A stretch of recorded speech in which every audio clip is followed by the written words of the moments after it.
Hello, Avatar fans, and welcome to the next episode of the Avatar Online podcast. This is going to be episode 308, and we're recording this one on July 31st, 2026. This is the official podcast for the fan site avatarthelastairbender.online.com, and I'm going to be your main host, Morgan Airspeed Prime. Joining me on the podcast is Greg2B from the site. What's up, everyone? Excellent. And on today's podcast, it's a pretty exciting one this time out because we come into this podcast and an Avatar Studios project has been released and another Avatar Studios project is out in literally just a few weeks. So we got the big news, the big releases over the course of Comic-Con weekend. And that's exactly what we're going to cover on the podcast this time out. So we're going to go over news, including the Avatar 7 Havens trailer and everything else that happened at Comic-Con. And then we will be doing our first kind of round of discussion on the Aang movie, Avatar Aang The Last Airbender. We're not going to go scene by scene this time out. It's going to be a little bit more kind of general, just kind of back and forth. We'll have time in future podcasts to go more deep dive into all the different scenes and stuff like that. So, like I said, we'll start with the news and stuff like that, just everything that happened with Comic-Con and so on. I think I just want to start off with just the general idea. I think on the last podcast we talked about how looks like they have everything planned for Comic-Con, everything's releasing at the exact same time. Is that going to work for them? Now we're here just under a week on from the release of the movie and Comic-Con. How do you think that's worked for them? Obviously, it's been a shaky road for the last couple of years in the lead up to release, but they kind of did deliver over the last kind of couple of weeks with the marketing. Do you think it's worked out kind of well for the franchise, everything they've done these last few weeks, months?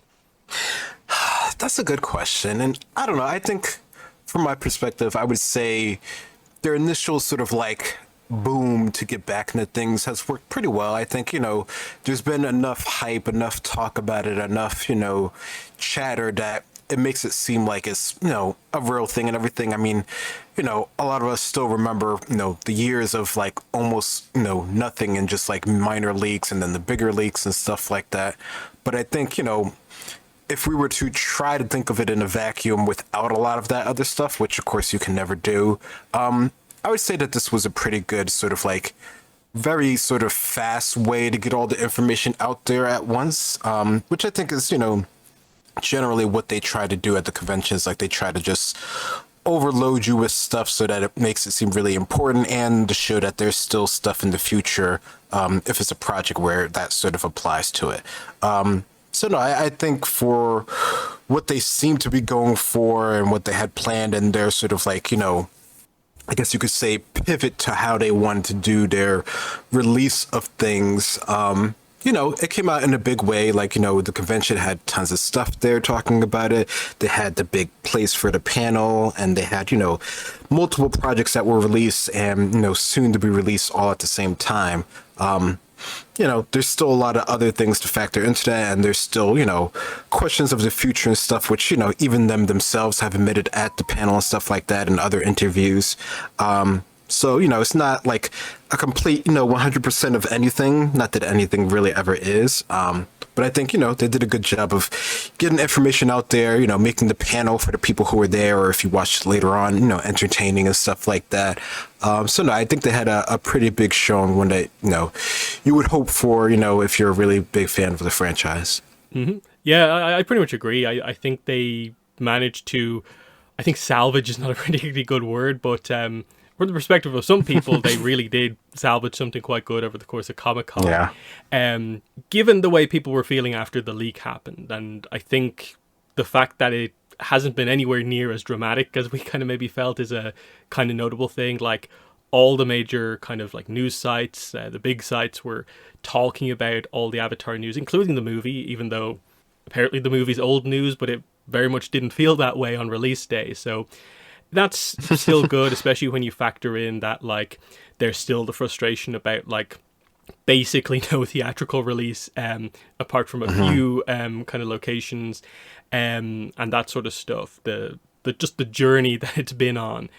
It's been really interesting to see the last kind of few days, like especially for like I suppose all the artists and animators. Like if you're on social media, you've maybe seen the whole movie in animatic form, just the amount of stuff that's Yeah. out there, and everyone's kind of celebrating all that stuff. Just seeing Mike and Brian posting everything, and that's been a huge success. And then yeah, plus the news where like yeah, they pretty much did deliver kind of across the board with everything. They maybe didn't go crazy at like the publishing panel, but they did the expected stuff, and people are excited about some of that stuff coming out. So, it's not maybe ideal how they did it, kind of doing a kind of 3 weeks to a month build, but it's worked out pretty well overall. So, yeah, we'll dive in here with things. So I guess we'll kind of talk about the main panel, the big kind of Hall H Avatar: Aang the Last Airbender kind of movie panel. The replay of this is up online. I think the only thing it doesn't have is they don't have the footage of like the trailer playing. They kind of I think cut that out. They don't. But they show you like the lead into it and stuff like that. So you can see the whole rest of the panel. Like it is very much a thing where it's like 50 something minutes of Aang movie talk, and they have like a huge cast on the panel here. It's basically the full cast, full main cast minus Stephen Yeun couldn't be there, and the obvious kind of big hitters on the kind of crew that you'd expect to be there. And even though like not every single thing they say is like super newsworthy, I think it's still an interesting panel to go through, because they did show off like a bunch of concept art stuff. They talked about some of those ideas. We did get to see a bunch of the voice actors talk about, just talking for the fans for the first time. It was basically their first time meeting each other as well, which was kind of interesting to hear about, given like how long the process kind of was overall. But what were your thoughts on the Aang movie section of the Aang movie panel? Yeah, no, I thought it was pretty good overall. I mean, I think, it's one of those things that it's really fun if you're there and you're sort of like into the production side of things and into sort of the thoughts and process that they have, what they're sort of willing to share. And, like you said earlier, like if you're online, like you've seen tons of artists, show the animatics and like concept ideas and like sketches for different things and what didn't make it and what did make it. So it definitely, I think if nothing else, it really shows that, if you're into that stuff, like the art books are going to be really, really cool to sort of check out and see everything inside of those. So I think, getting to hear about that and sort of the early ideas that they had for things, just sort of the whole, essentially 5-year process of, making this production, it's cool for them to finally have like a way to like, actually like recap and talk about it with people. And, also, if you're into the actors and actresses, to get to hear their perspective of working on the show and, how much of a fan they are of the show as well. So it's nice to get to see that. And, it just shows you this sort of the length of time of this franchise, how long it's been out, that people who, could have seen it, when they were very young can now be part of it, as older adult as well. So no, I think that was pretty cool. Mm-hmm. So, once they finished that up, they did go into a bit of a news section where they announced a couple of things. The main things were that they did show off the Aang movie art book, just kind of like, hey, it's coming out. This is the cover, and said when it's coming out, November 10th. They showed off some fighting game news, which is that Taga, so our main new character from the movie, is coming to the game, which is something we didn't know about before from anything. So that was a bit of a big surprise reveal that he's just coming sort of free to the game in the fall. So that's very cool. But yeah, the big news was, of course, that we were all expecting Seven Havens news. The question was sort of how much, what's the release date actually going to be? And they very much, I think, almost like over deliver here, just in the sense that it's coming out October 9th. So it's basically getting the movie's like old release date. So we're only like 2 months away from release. It's kind of crazy here. We got a full kind of minute-long teaser trailer, so there's a bit of kind of substance to this. We actually did get to see some of the animation, and they revealed like voice actors and stuff like that. But yeah, we got to see this, and the trailer came out. The one bit of information that was a little bit up in the air, especially after the panel ended, was very much a lot of places going back and forth as to what the release sort of like cadence was. It was initially reported that all 26 episodes are going to air on October 9th. Then Variety, I think, updated their article to say that someone close to the project says that they're still figuring out what release kind of schedule they want for the episode. So we're a bit up in the air as to what we're actually getting on October 9th. Will it be one episode? Will it be the first season, so 13 episodes, or will it be the whole thing?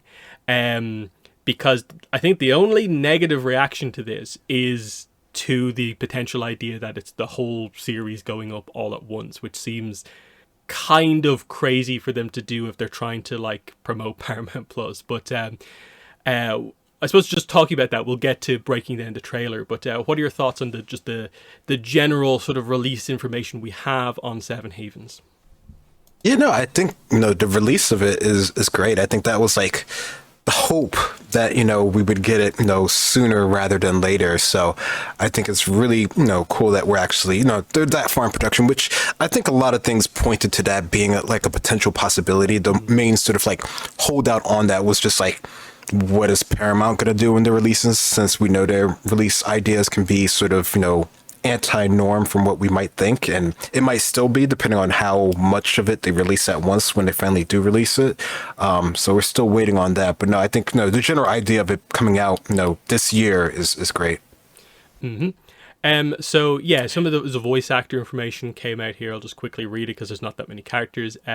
Sahili Khan as Pavi, Aishu Devan as Nisha, Akshay Khanna as Karthik, Major Kurda as Jay, Sakina Jaffrey as Agam, Darren Barnett as Damon, Diane Doan as Z, and Dee Bradley Baker as Geet and Ruhi, the cat monkeys.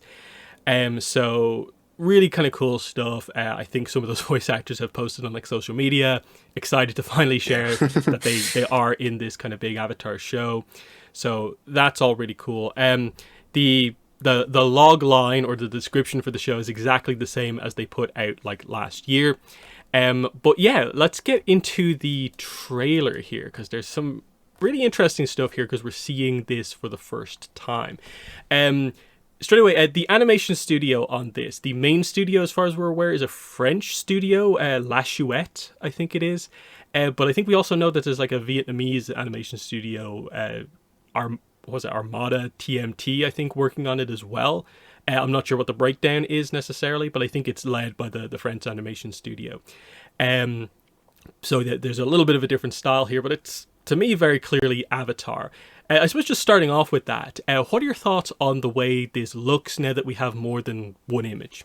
Yeah, no, I mean, overall, the look to me is fine. Like, I think, it feels like it fits what we've seen so far in terms of the quality of the show and stuff like that. I think, it'll be interesting to see when we get to see, like, full sequences and not just sort of like trailer highlight bits. So, there's still some things to see how it looks in sort of full form. But, as far as, the trailer and making it look exciting and have energy and, bending and all that sort of stuff, that feels sort of like on brand of what we've seen so far. There is some differences between that and Korra, and especially between Aang and stuff like that, but a lot of that could be just sort of the techniques and the technology over the time of when the shows are being produced. So I think that's always something to keep in mind, that none of these productions are like back to back. There's like a huge gap in like increase in technology and just general knowledge on how to do this stuff, which is interesting to see and get to hear people's sort of critiques on that. Mm-hmm. Yeah, and especially when everyone has the Aang movie on their mind when it comes to animation as the most recent Avatar thing you've seen. And then this is obviously a TV show, budget show, also by a different studio. You kind of see some of that kind of difference in opinion coming out. But we'll dive in here. So the kind of plot of the trailer, there's not that much dialogue, but there are some pieces of dialogue here. So I'll read those out so we get a sense for what's going on here. The first line is Pavi saying, "Why do you look like me?"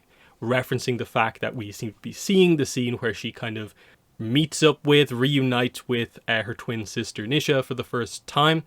So there's a bit of ooh, has something happened to her memory here type thing? Has it just been that long ago? That's interesting. Probably the most interesting line of dialogue comes from Jay. Alora needs to be prepared because long ago our ancestors weren't, and the Avatar let us down. And then we end with Karthik saying humanity is not ready for the Avatar's return, and yet it's the one thing this world needs the most. So yeah, some interesting stuff here. And then of course the big kind of highlight parts of the trailer are, of course, when Jay says his line, we see parts of the Avatar world being destroyed by a giant storm. And then when it says the Avatar let us down, we do actually get a look at older Korra. Very much positioned, kind of framed in this role of like she willingly destroyed the world type thing. They're very much leading you down this path. The whole the Avatar's humanity's destroyer aspect of the kind of marketing that they're doing here. So that's really interesting. But otherwise, it's just getting across that we're in a very different Avatar world. And Jay's line also tells us that there's a fairly big time skip. As in, if Pavi is 9 years old, we don't seem to be talking about the idea that like Korra theoretically just died 9 years ago. There's some other thing going on here because our ancestors weren't prepared. The Avatar let us down. We're talking about ancestors and it was long ago. Even though we have very, very young avatars. So there's something going on here. But what are your general thoughts on the kind of story they're kind of portraying through this trailer? Yeah, no, I mean, I think, the trailer itself, from what we know of the story and, where we're thinking it might go, I think is very, I don't know, interesting, cool, or just, something that I guess we haven't directly seen, where it's more of a current mystery of what's sort of going on of things, and sort of, there being such a potentially extended time gap. It really sort of, makes you curious about the mystery of what's, happened in the past and how long that past actually is. And, understanding sort of like, the creators and their references and stuff like that, it definitely feels like it's channeling a lot of that in terms of, this sort of, post-destroyed world to some degree, because we do know that there are remnants that are still around, but how well are they doing? How have they survived? There's a lot of questions that we don't know the answer to, which hopefully we'll get when we watch the show. So that's kind of the whole fun part of it. And that is the other thing, is that like this trailer, interestingly, like I feel like is almost like a perfect teaser trailer, because it doesn't really give us that much more information than what we knew already about the show. Like, this is just a visual version of the description almost, and you're still asking the really obvious questions like, what are we doing on an episode to episode basis in this show? Like, okay, there's a mystery about the twins' past. Eventually we're going to get the story about what happened with Korra, I guess, from Korra through the past lives stuff. But the whole, Seven Havens, we're only talking about one of them here. So what's the deal with that? Where are they? Where are the other ones? Are we just traveling between them? And then, what are we trying to accomplish? Like, the enemy as presented in the trailer seems to be like a storm. But then, of course, we do get the one properly kind of, I think, new aspect is just the kind of cliffhanger ending to the trailer, which is the kind of runes lighting up, the diamond pattern that kind of rises into the sky. And it's like, what does this mean? Like, the very obvious one is Vatu, but it's also like, that's not quite the Vatu kind of symbol and shape. It's a little bit too geometric, kind of hard angle. Like the Vatu diamond, as well as the Rava one, is a little bit more like curved kind of stuff going on here. So is it that? Is it powered by Vatu in some way? Or is it some different spirit in some way? That's the really interesting aspect here we don't really know about, because surprisingly there's not a lot of spirits like stuff going on in the trailer, apart from this little bit at the end, even though I think the description for the show says that like hunted by humans and spirits. So we have to dive into that a little bit more. But yeah, what are your thoughts on our kind of diamond light at the end of the trailer?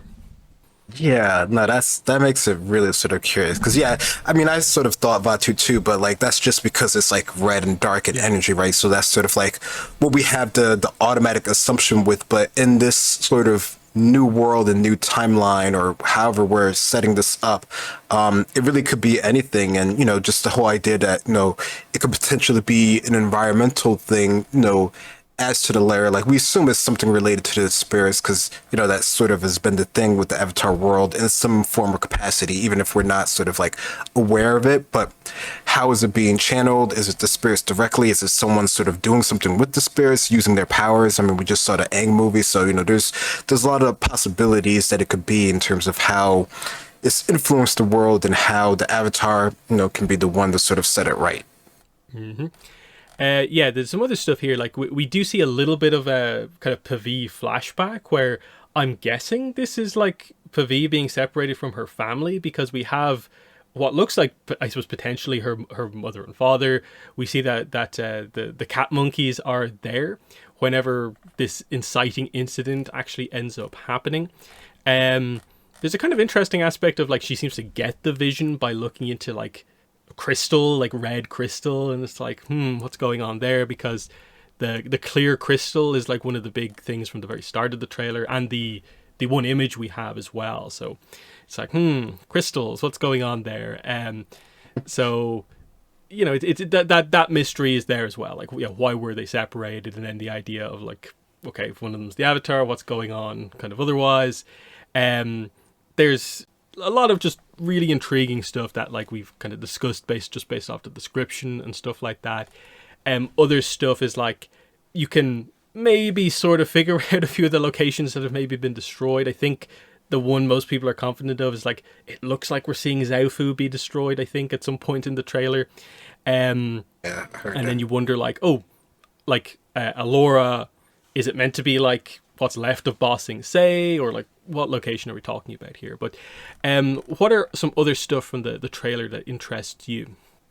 Yeah, I mean, I don't know. I'm curious about sort of, I don't know, just how the people sort of interacting in this time and sort of with their environment, and just sort of like, how are they functioning in these cities? I think that's going to be really something to sort of understand in this time period, especially since, some of the parts of this, like, it seems like the city is like, fine, is put together, but then obviously other parts, like things like you're mentioning, have sort of been destroyed. So I don't know, I'm curious of like, sort of like, these clips, like, they're, of course, they're like not in order or of the time of the series or anything like that. So it's hard to place like when certain things happen, but we can see some things like, Pavi and like sort of her leg and stuff like that. So there's clearly like, a before and after based off of whatever sort of like a major, events are happening in these locations. So I'm really curious to see how that is sort of playing out when we get to see it throughout the course of the season. So it'll be cool to sort of like, I guess, sort of insert place where all these clips are from throughout the series. Yeah, because like there's definitely like an incident that we're sort of seeing happen where like I guess Alora is attacked by these bandits from like, I guess, the storm, from the wilderness, sort of like outside. And they're kind of interesting because they all wear masks that have like kind of interesting patterns on them that feel sort of like kind of spirit marking style things going on, but you don't know what the situation is there. And so whatever this like tribe is that lives out in the storms obviously proves that you can actually survive out there. So, that's interesting in that, like, do they know stuff that the people in the Haven cities don't? And are we going for a little bit of a beginnings type thing where like, what was it Rava said? Like, you only focus on yourselves and you have no idea what's happening around you. Is that going to be the case once like we start to maybe travel between cities? I'm guessing like we have that sort of extended cast that the kind of press release stuff talks about, where like we also have Agam, Damon, Z, and like we do see like a firebender in the trailer.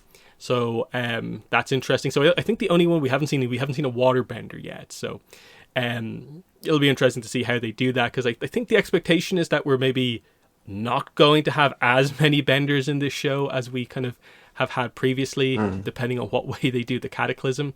But what are your thoughts on our kind of like our bandit group that we seem to have here? Yeah, I mean, I think, we always need some sort of like antagonistic group here, and it seems like they're, I don't know, they're the ones that have, I guess maybe, we could say even like a better understanding of the world on the outside based off of them sort of being out there and sort of, living in the environment in the storms, which, the storms themselves, like it feels like, from some of these clips, like the storm is sort of directed in some way. So maybe they just have like a direct connection with it, or is there, something else going along the lines where there's actually able to like influence it directly. So now I don't know. It's curious to see how they're going to play out. Is it going to be another like setup where it's like them versus us? The people inside versus outside.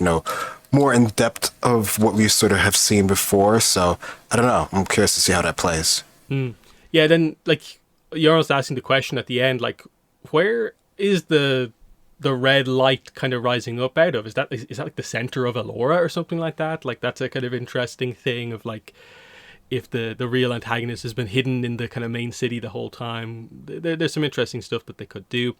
There is some display of technology here in the trailer. Like we get Jay's kind of air hoverboard thing where it looks like you generate like a small air scooter in the middle and it kind of just makes it kind of a full-on hoverboard. We see straight up motorbikes as well as like just roads as well in the trailer as well. One of the shots, it's probably one of the more subtle details in the trailer, is that they're riding their motorbikes towards what looks to be a herd of sky bison like in the desert. So I guess we are going to get to see sky bison at some point, so that's interesting. They haven't got rid of them all again. But yeah, there's just interesting stuff. And then, of course, with the Haven cities, we haven't really focused a lot on like the center of Elora, but it definitely looks a lot more built up, that kind of central location compared to everywhere else. And then you ask the question, how are the Haven cities? Like what is the protection that's built into them? And it's like, is it some form of an energy barrier, which would suggest that like there is maybe high technology at like the center of these cities? Because you do see some of the fighting on the wall and it looks like there's like, I don't know, some sort of like red generator thing at some point on the walls, but like I'm not sure if it's just a background weird detail or if it is something more high tech. But it does look like we're not fully having technology go backwards, but like we're going to have like an odd mix of some stuff is high tech, but we've gone back a little bit. What are your thoughts on some of that stuff that we've seen? Yeah, no, I think that's going to be a very sort of, I don't know, maybe unique thing in terms of how they display the technology. Because, yeah, I agree that it definitely feels like, it feels like they have technology that's sort of like after or on par what we saw in sort of like Republic City during Korra's time. But depending on sort of how the cataclysm happened, obviously, some of it's probably been lost to time, so maybe they can't sort of replicate it or reproduce it in some sort of way. Like that would be sort of like the typical thing that you would see in this sort of setup here. But I don't know. I think it definitely, makes it more interesting, the fact that there is sort of this mix of like old and new here of, what they're actually able to do here. Which is, it's almost sort of like a soft reset of things to sort of get things back to a new ground zero of things. But it definitely is going to be something to see how that actually plays out, overall the course of the seasons. Yeah, because that's probably like the big question is like, by the time we get to the end of Seven Havens, are we just finding a way to live in this new world, or are we actively trying to like reverse something that's happened here? To get us back to something kind of more familiar, and then like what does that mean going forward? Because are we going to do a series after Seven Havens eventually? That's the very interesting point. But yeah, the time frame of this is very interesting, like October 9th. So like I said, we're like 2 and a bit months away, so the full trailer can't be like that far off. I assume they'll probably drop it about like a month beforehand, because it's going to be launching on New York Comic Con weekend, so they can't like save the trailer for New York Comic Con, otherwise it would be like the day before or something like that. So they're going to have to do that beforehand. We'll see how much kind of marketing they do in that sense. But yeah, what are your thoughts there? When do you think they kind of drop a full trailer for this? Yeah, I don't know. I mean, I would probably suspect like a couple weeks before sort of the actual big release, just to sort of get it in front of people's faces. And because I think, like you said, it would be too late to do it at the convention unless they're really trying to do something different. But I don't know, I guess we've seen in the past that they're willing to do stuff that we wouldn't particularly think that they would do, so maybe that would be their plan. But no, I would suspect it would be like, maybe a month before, maybe a couple weeks before, it actually goes to air, and they would do something different at the convention, in regards of the actual show itself. Mm-hmm. And then before we wrap up Seven Havens, I suppose we have to talk about Korra and the kind of presentation here, because it's definitely the most sort of like shocking in a way part of the trailer. It's I think what everyone is sort of like emphasized, screenshotted out of this is like, it's a first look at Korra, but also Korra presented in very much the Seven Havens way, the destroyer type thing. The grin, she's in the Avatar state while the city's like burning around her. Like they're implying some things here, but it's very much the case of like, this isn't the full story, right? What are your thoughts that now that we actually get like a visual attached to this kind of presentation of Korra? Yeah. I mean, the visual, it's cool. Maybe it's bad. Maybe it's good. We'll have to wait and see on that. But I think, it's definitely one of those things that they put in the trailer just to get people talking about it. So in that regard, it's a complete 100 success on their part, which is why they put it in there in the first place. So that definitely works in that regard. And I think, considering that we know that there's something that big that happened, that of course the Avatar was involved with it because that's sort of their whole role of things, that kind of makes sense, is on par. It's just a teaser, so yeah, we don't really know the full story. So yeah, there's tons of speculations and everyone online from both sides of defenses in terms of liking her or not liking her. So that hasn't really changed per se. Now people just have, another visual reason to either support or disregard their, side of the topic as far as that goes. But I mean, I think, considering this is Avatar, and we've seen before where, past Avatars we thought were really good weren't really good, and some that were good, were really bad. So I think it's just sort of, on brand of, past Avatar doing something that potentially was bad and didn't turn out right, and the next Avatar has to fix it. That's sort of the cycle of things. So I'm not surprised that that's sort of the way that they're going with things. Yeah, I'm wondering, is this maybe from some sort of a like intro, as they kind of highlight at least the basics of what happened to the world at the start to present the mysteries, and they'll go into and everyone thinks Korra destroyed the world, and this is just the visual they show to kind of get that across. And then we'll see the truth, I suppose, eventually. And that's going to be like the kind of twist on this, is that like some people I think are assuming this is maybe from whatever actual flashback they end up showing, but it's actually maybe just, this is how the people view her. It's not actually what happened, but we'll see what happens. I'd be stunned if they like overly, like, you come out of this and Korra is actually to blame, if they're placing that much blame on her. But we'll see what happens, of course. It's a mystery show. It's one of those things you can't really form your opinion until you see what they actually do with it. But we'll see what happens there. So yeah, that is Seven Havens. There is some other news that we got from Comic-Con. The main stuff that was kind of also movie focused. Of course, the art book was fully revealed. We got the cover for the normal version, the cover for the deluxe edition. They haven't shown the deluxe edition kind of stuff with the kind of almost pseudo animation cell thing, but I suppose we'll get that eventually. The big thing though was they finally fully revealed the movie novelization. So at the publishing panel, they showed off the cover for this, and also the author gave some really interesting teasers about what will be in the book, because the book is going to have like expanded content. And we've known this for a while, but of course, like it takes there being the visual to kind of really get it across to everyone that this is what's happening. So there's some really fun stuff kind of listed here.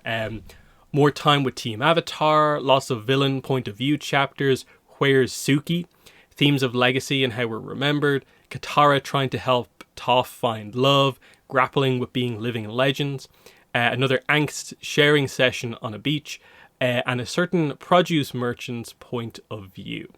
And then who knows what else. So the book is out November 10th. And yeah, a big thing is that it's going to expand on the animation that we have. So this is going to be pretty exciting here. I think a lot of people are going to read this one just because they want more depth from the movie. But what are your thoughts on what we've heard so far about the novel and I guess the art book as well? Everything I've heard so far has been great. I am really looking forward to the novelization just to sort of get more, I guess, out of what was in the movie. I think, for some of the things that definitely, would help to have a bit more information on things, but there's always just sort of the limit of what you can do in movies. Unfortunately, that always sort of leaves some things out of there. So I'm hoping, the book has more of that stuff in there and it makes it, interesting to sort of read on its own as well. But yeah, no, I'm really looking forward to seeing these two particular extra elements. I think these are really going to be worth it for fans who are really, interested in them. Mm-hmm. Before we go into like other publishing stuff, Mike and Brian had a bunch of interviews over the course of Comic-Con weekend where they were asked various questions about kind of future stuff and so on. And we came out with, I think, a reasonable sense for kind of where things are. It's probably about where we expected it to be just based off rumors, but there's a few kind of key points here. Is one thing they confirmed is that only TV shows at this point in time are in production at Avatar Studios, but there's a lot of other stuff they have in development. And I guess the idea is that the stuff that's in production is stuff that's actually going to come out, is going to be animated, will get release dates. The stuff that's in development, they're planning, they have scripts for it, but it hasn't been actually like approved that it's actually going to release. When it comes to these TV shows that are in production, the main one they're emphasizing is this one that Brian is a bit more heavily involved in. He's talked about this a few times over the years. It seems like he's a bit more heavily involved on the art direction side of things and so on. And this is a show that's going to be set in the past. He's been emphasizing in a lot of the interviews that, hey, the benefit of the Avatar world is that there's so many eras that we can do. And he's very much alluding to the idea we're going into the past, I guess, with this one. And I think we can at this point fairly confidently say that that show, whatever it is Project 3. Whether that's the kind of rumored like Red Thunder, Waterbender focused show or not, we're not fully sure. But that seems to be the next thing. After Seven Havens, we're going to get whatever that Brian show is. It's obviously a bit too early to announce it now because they basically only really announced Seven Havens here. But they're setting the stage that that's something that's happening and it's coming. They really emphasized that they're TV people, they're series people, so it's good that they're doing more series. And even though there's no movies currently in production, the franchise is popular primarily because of series, so you're going to get some good stuff is sort of the idea. There was some positivity about like future Aang era stuff. They said they had a script that they kind of really liked. They're just waiting to see how this movie does to see if they get approved for that. And then the only other comment that I thought was particularly interesting was that Brian just randomly dropped the idea of like streaming sized features in one of the interviews, whatever that necessarily means. That I guess they might be doing like OVA type things at some point, but we don't really know for sure. What were your thoughts on a bunch of these kind of comments that they talked about stuff beyond Seven Havens? Yeah, I mean, I think, as creators, they're always sort of thinking ahead and sort of, has ideas for the next set of things. I think, even as far back as, Aang and stuff, the original series, they had ideas of what they could do in the future and were hopeful for what they could do going forward. So I think, it's another one of those cases of, if this does well, if it's received well and, sort of everything sort of falls into place, they'll hopefully be able to do more stuff. I like that they're, it seems like they're more, fleshed out than what they might have been before. Especially since they're not sort of like in the direct role of sort of like running the shows. They can think of them sort of like the high level concepts of what could be and sort of, how that'll play out, considering the whole sort of like timeline of things and stuff like that. So no, I think it's good that they're, planning for a potential future of, more shows and more things that they actually sort of want to do rather than sort of the big headline things, which gathers noise but doesn't necessarily help them, in the long run. Mm-hmm.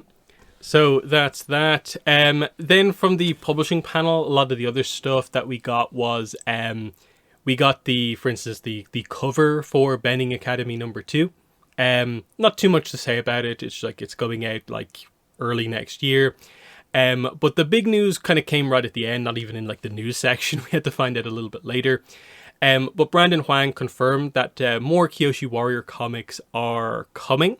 And also that he will be doing a Korra comic at some point. He couldn't give more details than that, though I think he clarified that the Korra comic is like I guess a full Korra comic, not like a random short story somewhere. So I take that to be that's Kyoshi Warrior comics number 4, 5, and 6 confirmed, and he's doing a Korra one-shot comic at some point. Whether or not that's the third in the current trilogy or he's doing the fourth one, I don't really know, because we're not really sure where like Kiku Hughes stands in terms of like, is she going to be the writer on the next one or not. The comics were just, I think, in a weird spot where like a lot of them still had to release. There's still a lot of books to have to release, so it didn't mean that the timing wasn't great for a lot of new announcements right now. But what are your thoughts on some of the other stuff that they did announce here?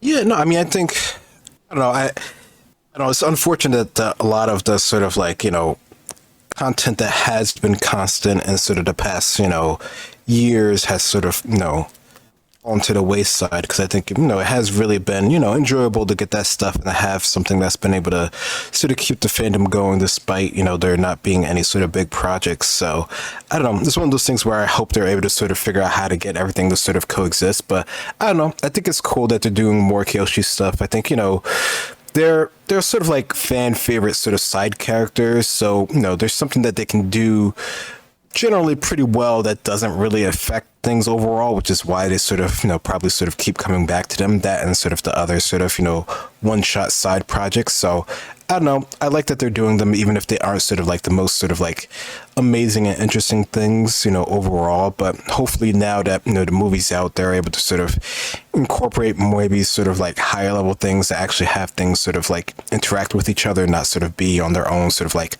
island per se. So yeah, I'm curious to see what they do with it, and I hope they are able to do a bit more with them. Yeah, like that is the interesting thing with the movie being kind of moved up like it is that a lot of the publishing stuff is still like coming in the fall, and I suppose we won't see any of that kind of big switch up if they are doing anything until then and kind of onwards. And then you sort of wonder like, what were the Seven Havens kind of plans? When was the merch related to Seven Havens planned to release? Because now it's obviously clearly been pushed forward compared to where it was, because that was always 2027. So yeah, there is stuff like, say, like the merchandise is a bit like in a bit of a messy spot. Like I suppose we should mention here, they did announce Funko Pops for the movie. So like there is going to be some like physical merch for the movie.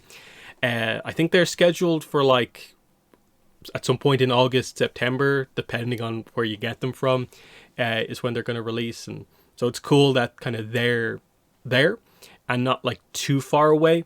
But like the Jazzwares toy line has kind of just disappeared. Again, I think they have some pre-order stuff, like blank listings up for at some point in November, but we don't know what they are. So timing hasn't really worked out super well for Jazzwares.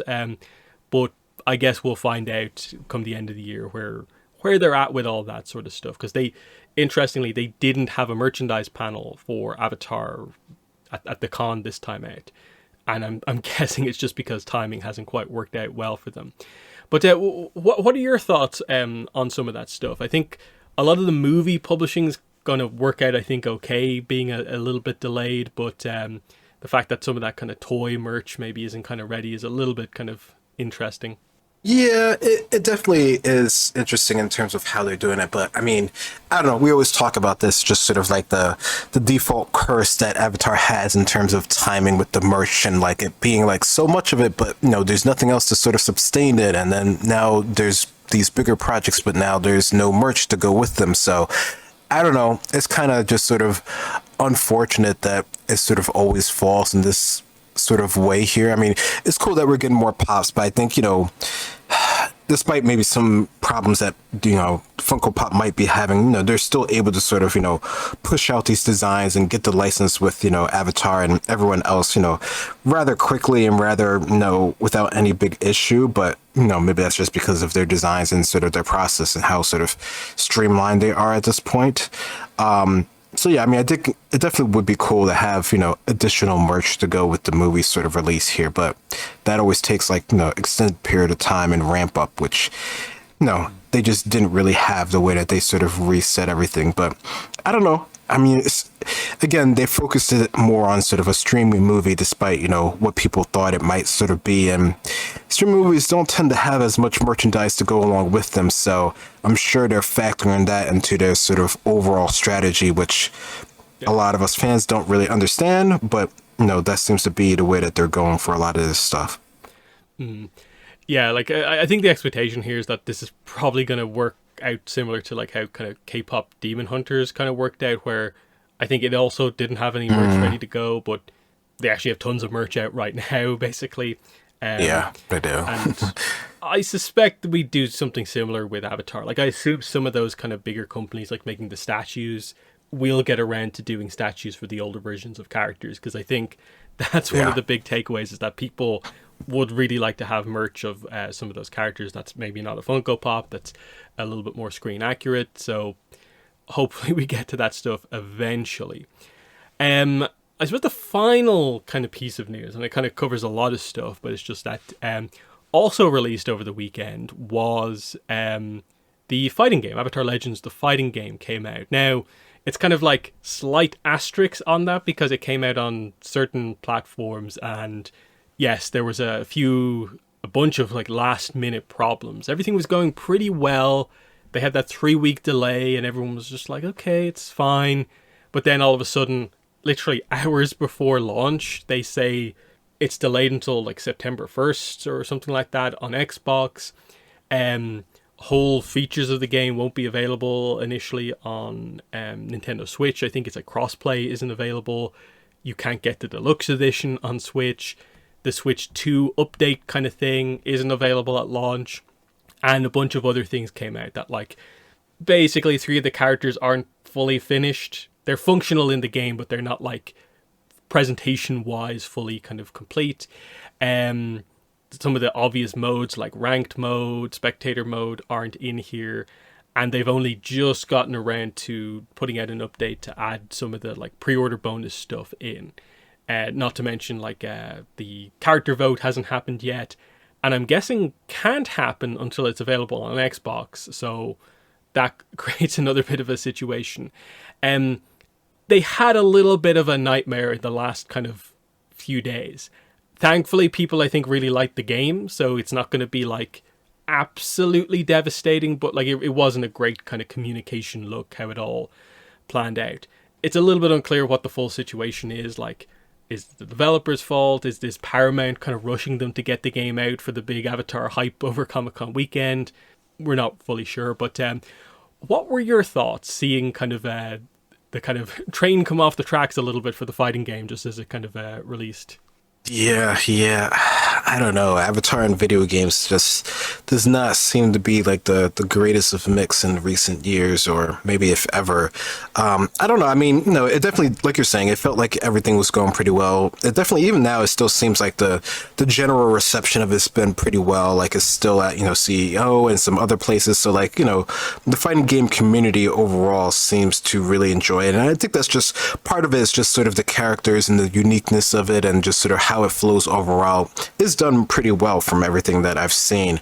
But yeah, it's all the little things that have sort of, not been either communicated well, like you're saying, or just hasn't been, polished enough to where people think that it really should be where it's at right now, considering, a whole platform doesn't currently have access to it and things are missing from the game. So I definitely can understand a lot of people sort of like frustrations with the game, especially when they had such a sort of big presence leading up to this. It's like they did everything very well in order to sort of market the game once they sort of got it back into production. But clearly things still needed, more time in the oven considering everything that's sort of going on. So I don't know. It's very unfortunate. I mean, it's one of those cases where it's like, you really shouldn't really pre-order games because you never know how they're going to sort of turn out. I don't know. It almost feels like this would have been better if they put it into like early access instead of, a full release here. But I'm sure there's tons of outside and external pressures on how this was being produced and stuff like that. So it's just unfortunate how the creative process for the game is sort of coming out there, but I'm curious about it. I am looking forward to eventually getting it and seeing how everything goes with it. Yeah, I agree with the early access thing, because the physical version, if you're getting one of them, is not out until like the end of October, and it feels like, oh, there's your like true release date, I guess, when like I'm guessing all the features will be in. That's probably when Taga is going to be out. Not sure what the release date for the first like DLC character is, but I'm assuming it'll be in or around then, and that's going to be sort of the idea. It comes across really bad, but like the game is still like very kind of like functional, playable. It just doesn't have some of those modes. Even the character stuff, it's like, okay, Ozai seems to be missing a few animations on some of his moves where he just sort of like maybe stays still and floats a little bit. It's mainly the two kind of like extra characters, Avatar State Aang and Nightmare Korra, where like it's clear that they're meant to be more heavy kind of redos of the base character, but it's only slightly kind of adjusted, and that they weren't quite ready. So like Nightmare Korra is clearly meant to be from the end of like Korra Book 3, and also the nightmares in Book 4 with their hair down and the chains. At the moment, it's just kind of Book 1 Korra slumped over in the Avatar state. And then Avatar State Aang is meant to be fight with Ozai kind of right at the end of the show, but it's his Book 1 outfit floating around a little bit. So some of the animations are there, some of them aren't, and it's a little bit kind of frustrating. I've been playing the game a little bit. I'm not very good at fighting games, so I had a very rough opening day, because one of the things in the game is that there's no CPU difficulty levels. So it's one of those things where like if you're a beginner, you just are going to have to immediately get to a certain level if you want to like do anything in the game. Like literally the story mode, like I was stuck on the first fight in the story mode for like hours before I accepted that, like, okay, I'm going to have to do the full training mode here to actually get to a reasonable level to get through this. I've thankfully now been able to make decent progress through the story, and it's a weird story. It's definitely non-canon, like it's full non-canon kind of nonsense. They try to do a little bit with the crossover stuff, but it's very tonally back and forth. Like you go from Zahir talking to like Ozai about like sponsor my pro bending team to kind of more serious stuff where like it is the characters like reflecting on their arcs, and like they're kind of alluding to stuff because they're in a kind of like slightly different way. There's like they swap around stuff, like say in the rift bent version of things, like Azula's the older sibling, Zuko's the younger one, and their dynamics are shifted and stuff like that. And it's like, okay, they tried, but it's nothing kind of super crazy. You can tell that they had to greatly lower the scope of this story with how many characters they actually have. I don't think it's bad. I don't think it's amazing. It's just solid, I'd say, so far. I haven't finished it yet, but it's definitely interesting. But yeah, that's the fighting game, and it's just the crazy hype of multiple animations, a game released. A few days ago, comics came out as well. The Chibi Comic Volume 2 and Kaya and the Secret of the Sand. Again, we'll get to the Kaya comic. I think it would have been a lot to kind of try and include it here as well. I already feel like on my channel I barely had a chance to cover it. It feels like it's going to be a little bit forgotten. That book could have done with coming out in maybe March or April when things were a little bit kind of less busy, but that's just the way it's worked out. But yeah, that's the fighting game stuff. So yeah, we'll from there transition into what we're going to do for the rest of the episode, which is do our first discussion on the Aang movie. And like I said, we're going to just start with some general thoughts, and then we'll go into just kind of throwing kind of discussion points kind of back and forth. First of all, I suppose we have to open up with sort of like, I suppose, viewing experience. I guess I'll start with just the very boring one, which was just I woke up the day the movie came out. I subscribed to Paramount Plus and I watched it. And that was it. There wasn't anything super fancy with my kind of viewing experience. It was still sort of exciting just to know that like everyone, like the whole fandom is kind of doing this at the same time. And just knowing that like all the discussion is out there once I'm kind of done. But you had a much better, I suppose, viewing experience because you actually got to watch it in a theater. So what was that like?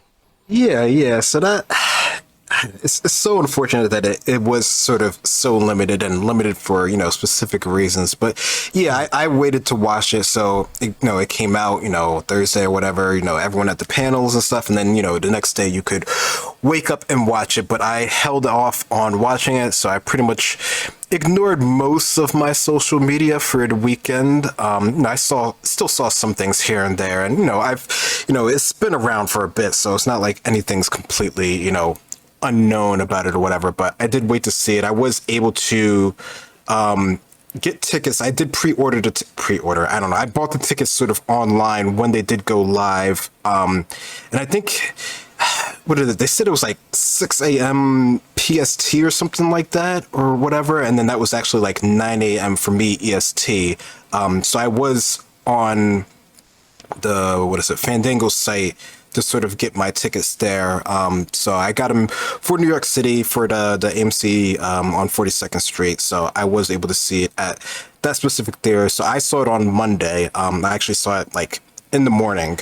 So I saw it at like, I think it was a 10:30 a.m. screening was the one that I saw it at. So, it's had a couple showings already since it was in there in the weekend. I did try to get earlier, but I could have got earlier, but the seats were not good at all, and I refused to be in the front of a movie theater ever again. So I completely, ignored any of the better timings that would have had me there earlier. I just said I could wait for it. So yeah, I saw it on Monday. I had decent seats and everything.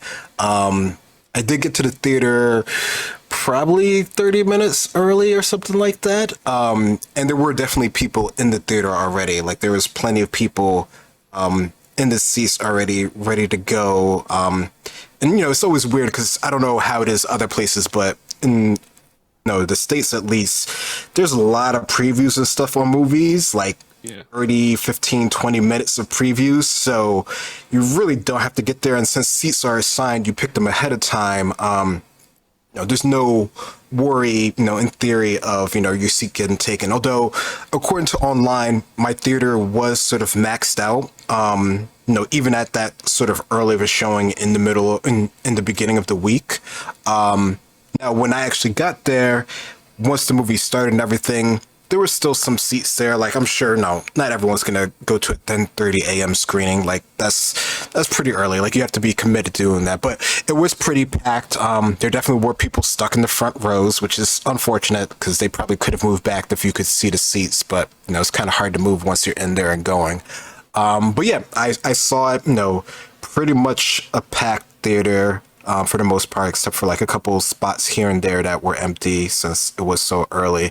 And yeah, no, it was a pretty good experience overall, I would say.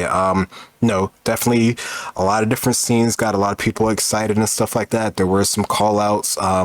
There wasn't any sort of, negativity in my screening, at least, that I've heard that were at some other ones when certain things came on screens and stuff like that. So no, I think I had a pretty good showing. I could see, some people had, Avatar t-shirts. I had one on as well. So there definitely were, some fans who were really, really prepared and in for it. The full generational gamut of people and fans who were into it, from, younger kids to, older adults who were much older than I was. So, a good range of diverse and everything in terms of who was actually at the theaters. It was unfortunate that they did put us at like the fourth floor in the theater. So it kind of was sort of like in the boonies in the theater. It wasn't like in sort of like the mainstay theaters.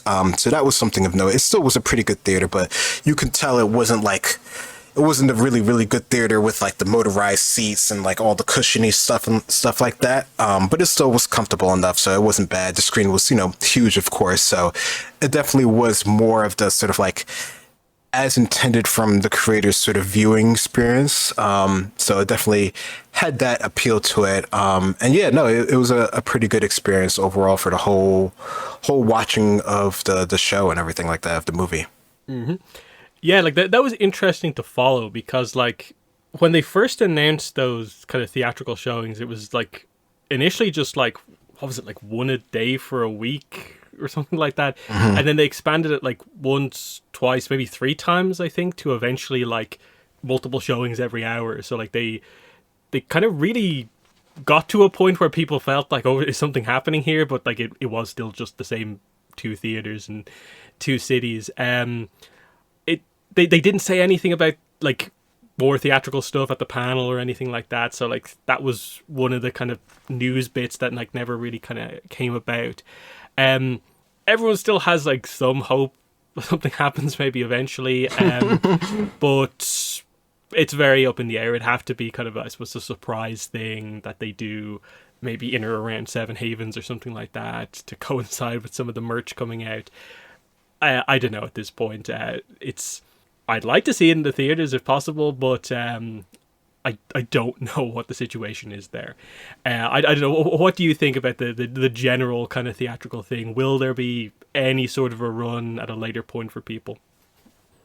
Yeah, I don't know. I did see that thing where it looked like they might have been adding potentially more, but it was really just sort of like more of this limited release thing. And I don't know, I feel like there's potential for that.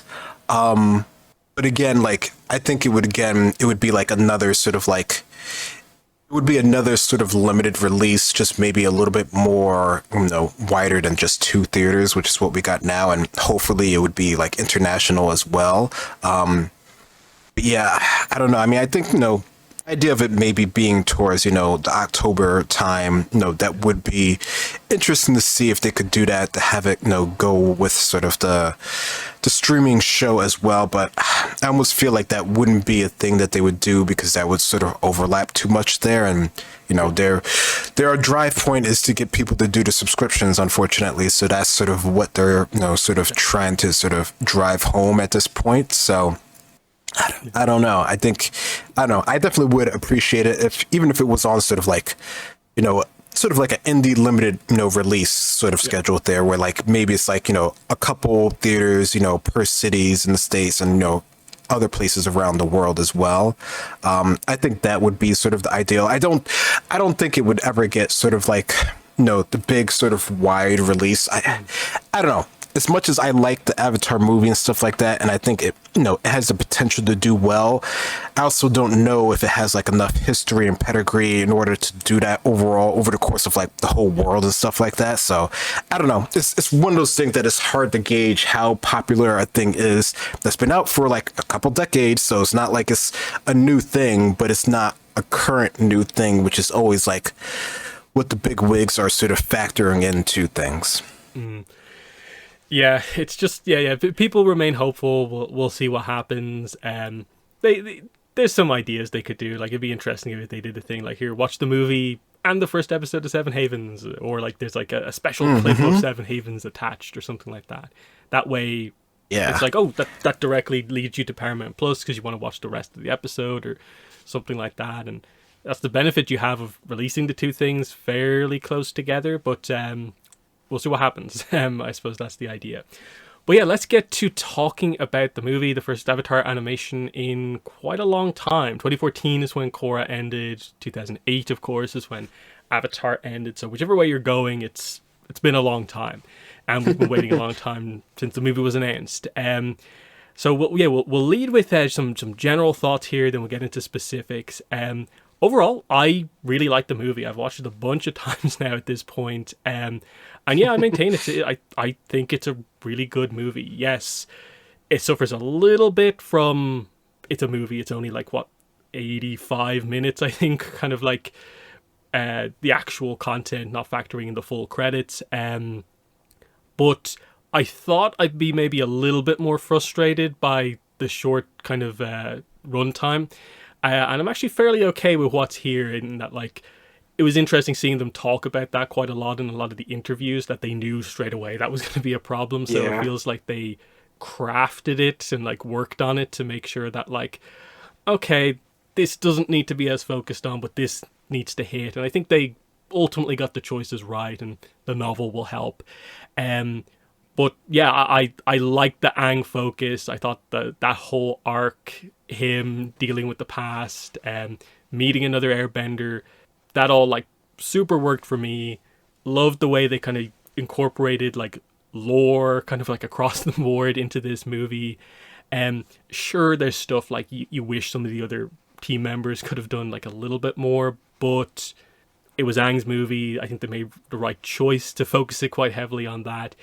And yeah, I overall come out feeling pretty satisfied with things overall. This to me felt like a reasonably important story to tell, and I'm really glad that we got this. Yes, I immediately come out kind of wanting more. Like, when's the next movie? Like, straight away. And I think that's more so the solution to me, rather than like, oh, the movie is bad because Zuko didn't have an arc. It's more like, when is the Zuko movie? I think that's where Avatar Studios need to do. It's what Paramount needs to announce. But what were your general thoughts on the Aang movie? Yeah, I think for the most part, I'm like you. I came out with it pretty positive. I think, from seeing it in the theaters, you're always like a little bit extra hyped on seeing it, so you have to sort of like wait a bit to sort of like focus your thoughts. And I think, it still holds up to my sort of initial sort of gut, sort of happy getting to see it sort of reaction. So, I definitely appreciate that we were able to get, this sort of movie production, and with the production that it has involved with it. No, the story is sort of like very focused on what it's going for. So, I can see how, for some people that could sort of like be a little bit of a downer, considering, the series itself originally had so much sort of like, depth and with the characters, and everyone had their own little bits and pieces, where the movie is, like you said, is very focused on Aang and his sort of journey, and sort of what, is going to be about him going towards the future here. So I think if you can get on board with that, it does a really good job with, telling that sort of story, and sort of making it seem like he's the one who's experiencing this sort of new side of airbending that he, didn't really have any experience with, because all of the airbenders are gone. So I think from that perspective, it did a really good job of showing that, as well as sort of giving us an idea of, the world as it's rebuilding, in its current point in time, and how, there's some sort of hope that things can sort of coexist in the future, despite there being, a lot of up and downs. Mm-hmm. Yeah, I also think for me, like, it helped with the kind of movie format that, like, I've read all the comics. So, like, I'm used to getting, the new comic, like, this one doesn't feature, like, Aang all that much. Katara's not in this one. Zuko's not in this story. We've had that kind of rotating Team Avatar through the comics a little bit. Even some of the novels, where like the novel plots are more like movie length kind of type thing. More used to kind of like, okay, this is the focus. Those novels typically only have like 3 or 4 characters in full focus and that sort of thing. Whereas, yeah, if you've only come off the series, I can see how this feels a little bit more kind of limited. But I think that's the thing I've always had in my head the whole time through, is like 90-minute movie. It's going to be very focused, and it's not going to cover everything. So I don't know. There's a little bit of maybe expectation setting for some people that like wasn't quite right, because I've seen a lot of reviews that are like, should have been a series, and it's like, what does that mean? Like, it was always a movie, type thing. But we'll get kind of going on this. I suppose we'll lead with just the kind of animation, because this is just a general kind of like broad point. This is the heaviest praise that the movie's receiving from just kind of like across the board. This is the thing that makes this movie kind of stand out above all else, is Avatar getting kind of movie quality animation, pushing the boundaries of 2D animation. This is something they talked about super heavily over the course of the weekend in interviews, at the panel. It'll be in the art book. did it work? I think there's three main animation studios involved. Flying Bark is the main one. Studio Mir are on as like the secondary studio, and then there's a Studio Puri, I think, is on as well, and they all did like amazing work. I think it looks absolutely amazing, kind of like start to finish. There's so many amazing like action sequences, but even just a lot of the character sequences are really nice, because it's always cool to see that high quality animation of just like a kind of like talking head scene, but there's stuff going on in the background. And just every single version of that, like we had a Spirit World sequence here. That was really cool because we got a bunch of references there. And then you get the big like shots of Republic City. You get a slightly different art style when we go into the flashbacks to 5,000 years ago. They got to do kind of a little bit of everything Avatar visually in the animation, including like normal bending battle, non-bender bending battle, crazy spirit stuff. It's really, really good. And the only kind of slight point is just, I think everyone keeps bringing it up, is just the noses are a little bit weird at times if you really focus on screenshots, but I think you do get used to it, and it's just a bit of an interesting design decision. But overall, I think it looks great. What are your thoughts on the animation now that we finally have an Avatar movie in full big budget animation? Yeah, I mean, I think for me personally, it's fine. I don't know. I think it really depends on sort of like where you come from in terms of animation and sort of design and sort of, just your general preference for things. So I definitely can understand, especially, when people sort of like, inferencing sort of like, the cultural aspects of things and stuff like that, and sort of how that sort of plays into the character designs. I can definitely understand. For me personally, I was fine with sort of like, the overall animation design and the choices and the style and sort of like the environments. Like I remember you in one of your videos, like you talked about like, they put up the sort of like production stuff because they talked about how they did this at SIGGRAPH and those sort of talks. So as someone who does animation and has worked in TV, like I read through all of that, and I was really sort of like understanding, enjoying sort of, their production sort of challenges and sort of the ways that they chose to do sort of production, especially working with multiple studios and not having sort of like integrated pipeline, which, this is all the stuff that, anyone who just watches the movie as like a regular viewer doesn't,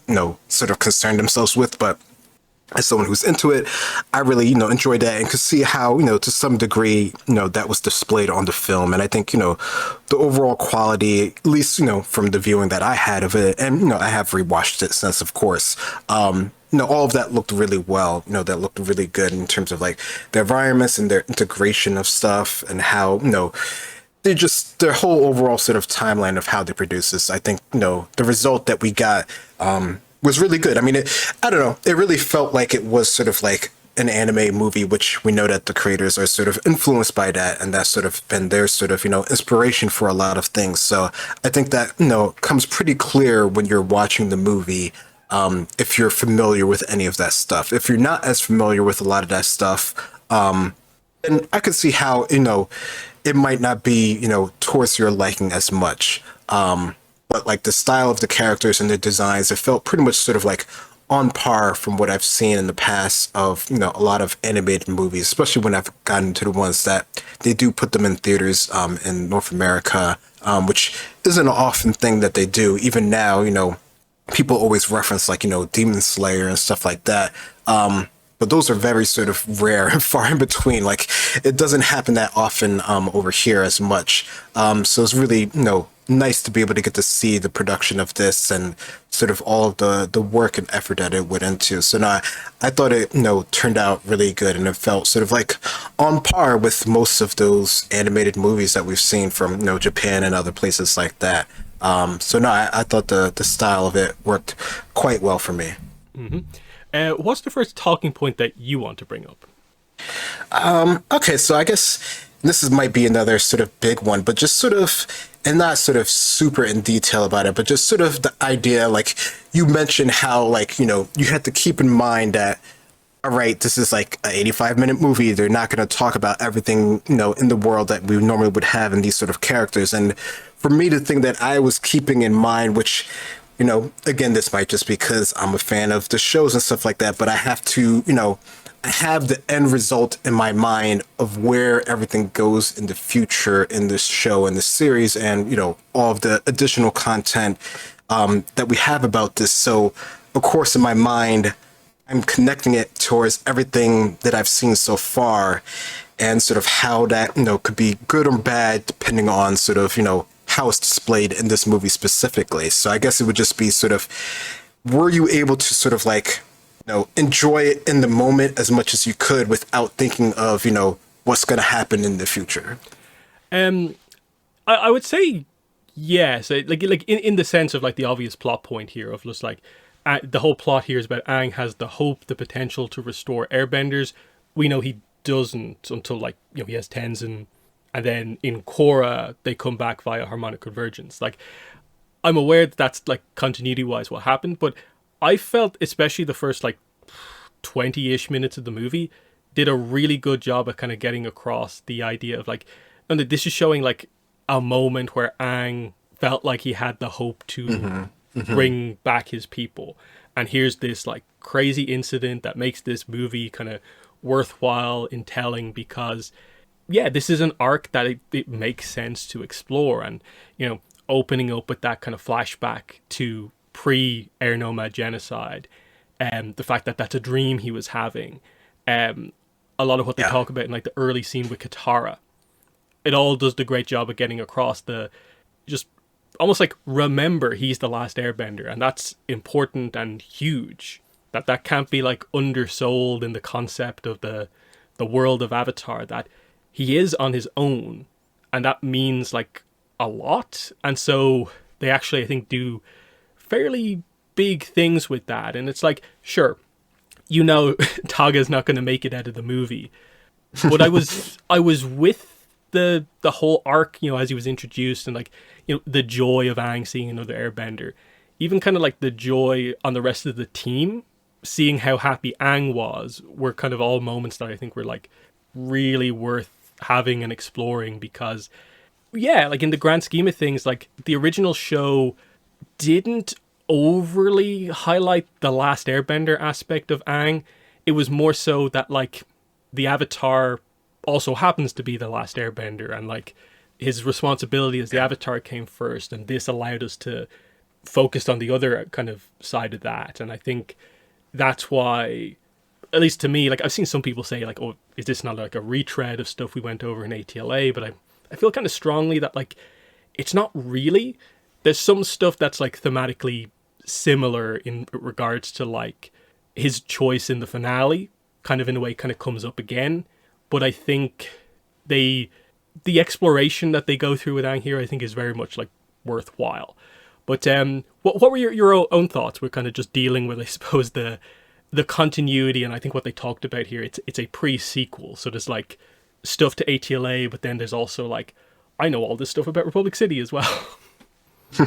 Yeah, they did mention that in their talk, and how that was like a tough thing to do. And I think, for the most part, it worked out pretty well. I think, it definitely, I think it does enough focus on Aang's sort of like, I guess you could say like his introspection on terms of like, oh, this is what could happen if I would bring back my people, and this could be like the best thing ever. That, you definitely get invested in his sort of journey, right? Like that's the whole point of the movie, is to sort of understand where the character's coming from, so that you can sort of, believe that this is, in this moment, like you're saying, that this is like a real possibility for him. And I think, for the most part, they do a good job of getting that come across, and they have sort of the ending cap of, saying that, the airbenders return back to the wind, and that's sort of him, attempting to like, really sort of accept this. And I think, the idea of his character overall is that he has a hard time accepting things, and like, being sort of what,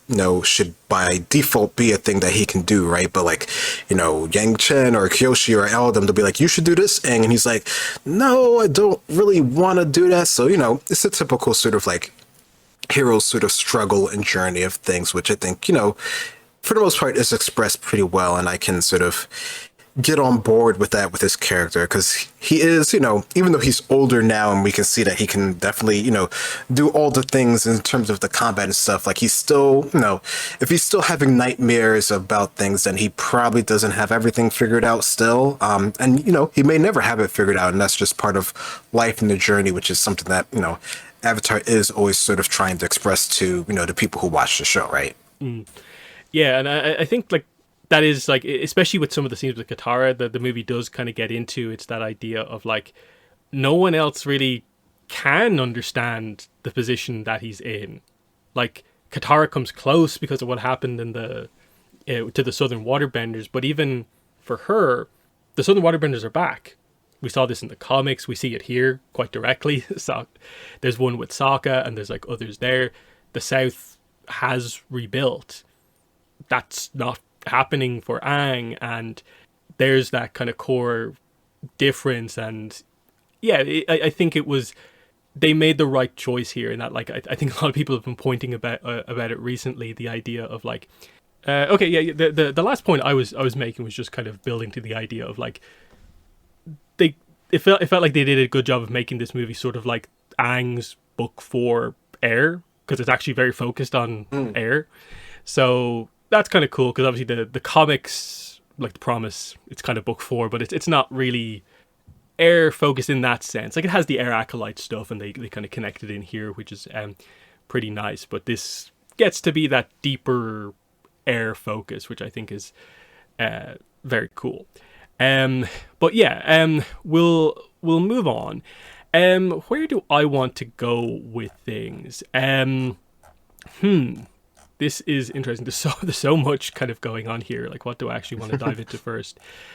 I suppose I have them. I just have a screenshot of them up here. I guess the Denied. I guess we'll kind of jump in here. Like, this is not our kind of main villain, but it's our kind of villain group that we have for this movie. This is our non-bender group, the Denied. We mainly focus on 4 characters, but it's actually like a bigger group of non-benders. And yeah, the idea is that these are meant to be this kind of like middle ground, this kind of middle conflict in the middle of all this stuff that's happening in or around Cranefish Town, Republic City. We have the events of Imbalance, then we have the Denied, we eventually get to the Equalists. The specific angle here is that they are non-benders who wished that they had bending, they were denied bending, and they want the power of bending, and they actively seek out a way to get bending so they can be powerful, which is kind of interesting. So we see that they're led by this Yuyan Archer character. They've got a big, strong kind of Earth Kingdom guy, and there's like a thief with them, and then sort of the main character of them, Kalik, is this kind of young woman who's like an acrobat, but they kind of highlight that she lost her parents in the war. And we kind of have a bit of an arc with her. This is definitely kind of the aspect of the movie that probably like needs a little bit more fleshing out overall. And I'm assuming the novel will do kind of some decent work to kind of get across here. There's one line of dialogue in the movie that does a decent amount of work to kind of help explain some things. Like the report that Zuko gets highlights that the Denied have been attacking ancient sites. So, okay, this is how they found out about the Sonam stuff, is by some other method than Aang going through the past avatars. They found out about the staff as a way to gain power. You want the answer, but I think that's fair enough. They're not a giant part of the movie, but I thought as just a way to incorporate the main kind of conflict that Republic City kind of brings up, with the nation borders kind of out of the way, the power kind of issue of non-benders and benders kind of comes up, and this is a nice kind of slightly different angle on it that links in with the focus on the staff as the plot point. What were your thoughts on The Denied? Yeah, it was interesting to get to see them in this, because I don't know, they feel like they're sort of like a proto-equalist, but they actually want power. They don't just want to like take it out, just remove all sort of the benders from the equation. So it's similar, but it's also different at the same time. I think, the characters that we do get to see, like, they're interesting enough, without knowing any of their sort of like extra background detail, except for one, like you said, like, we know one's a Yuyan archer, and we know, they're all rather skilled. So, it's our default sort of like, diverse group of sort of like, upper level bad guys. So they definitely work in that regard. I think, it's one of those things, like, you can see that there's a bigger sort of movement behind them, but because the movie is sort of so focused on what it's doing, we don't get as much information about them as we would like. Is that something that's going to be in the book? It definitely would be nice to actually be there. No, I'm curious about that overall, but I think, in terms of them being like combatants that, our group have to go against, and when they do get, sort of airbending, they do a pretty good job of staying on par in that regard. And, you can tell from the beginning that they're, doing a thing where one's going to have a change of heart and stuff like that. So, like, it's a pretty clear sort of like setup of what they're going for. But I think, that's pretty much sort of like on point for a lot of these stories, and especially sort of like how Aang works as a character, as far as he's always trying to save people and always trying to do the right thing, even if it doesn't always work out well. Yeah, like I especially am interested in like if we get anything else on the Yuyan Archer, because there's that interesting moment, like just as they kind of go into the kind of like storm chase sequence moment where like Kalik has like a concern about like, why are we going to kill the Avatar? He saved us. And she kind of pushes her up against the wall and is like, well, he was missing for like 100 years. Like, basically blame him for what happened to your family. And it's interesting coming from a Yuyan Archer, where like the obvious implication based on what we know is that this character theoretically would have been part of the military, because the Yuyan Archers are attached to the Fire Nation military. Is she too young for that? What's up with the Yuyan Archers post-war? There's a few interesting kind of ideas that kind of come up because we don't know that much about them. But it's just an interesting idea that like she's kind of blaming Aang for that, when she might be former Fire Nation military if they kind of go in a specific way with the backstory.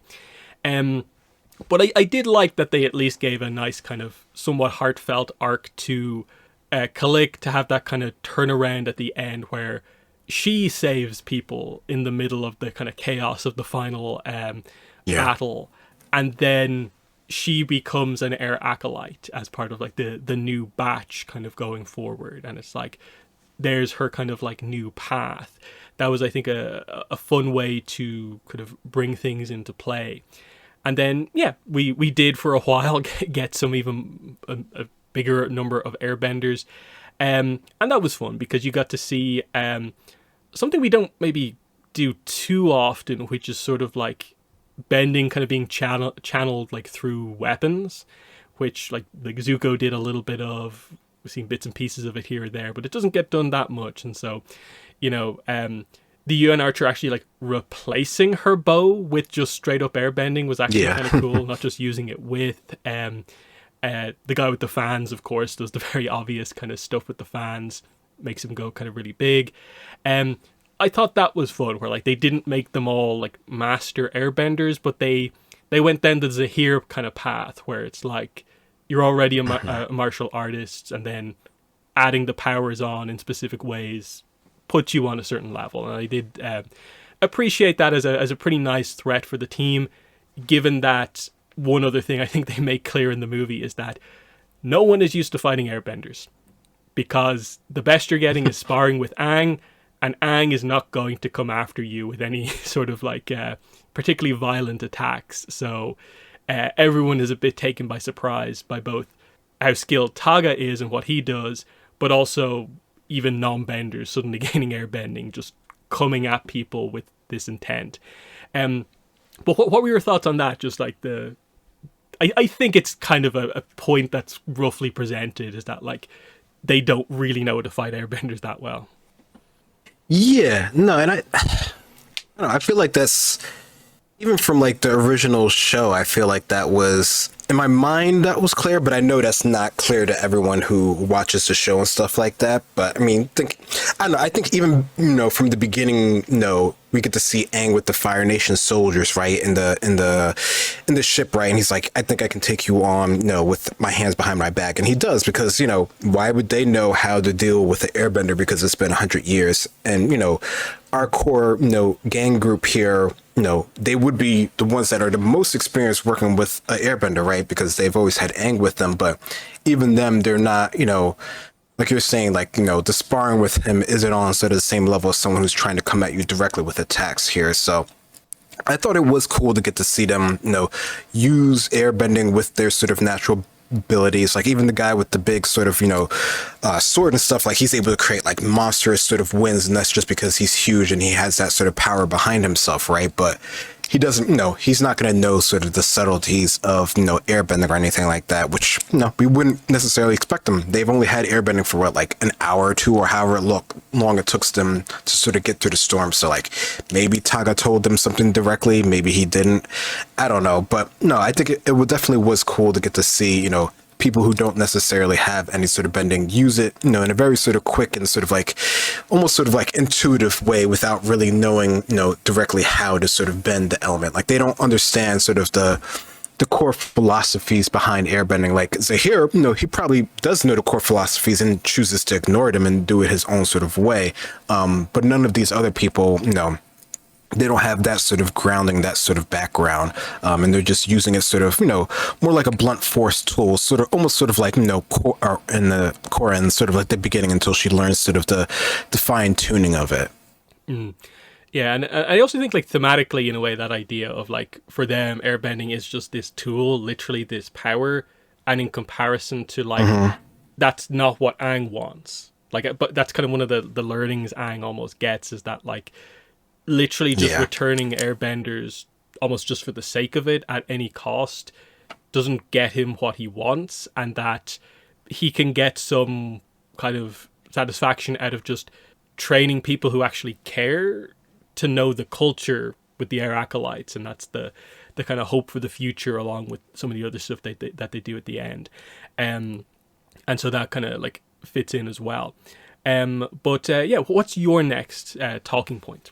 Okay, so going with them. So I'll switch to something more, I guess, more spiritual and ish. But I don't know. We've talked about this before, and of course, we've always been curious about sort of, what happened to sort of the lion turtles and sort of, what was their sort of role in the world, overall in the Avatar place. And I think it's interesting that here we finally get, at least, their, the creators' sort of idea of where they sort of placed in the world and sort of how, how they were involved with, a past conflict as well. Because we get to see how, one, helps Aang out with his sort of quest and his sort of journey. But, now we get to learn that, they were involved with, past avatars and sort of their issues in their current time and period. So I don't know. I thought it was cool to get to see how that was incorporated into this story, and how now we have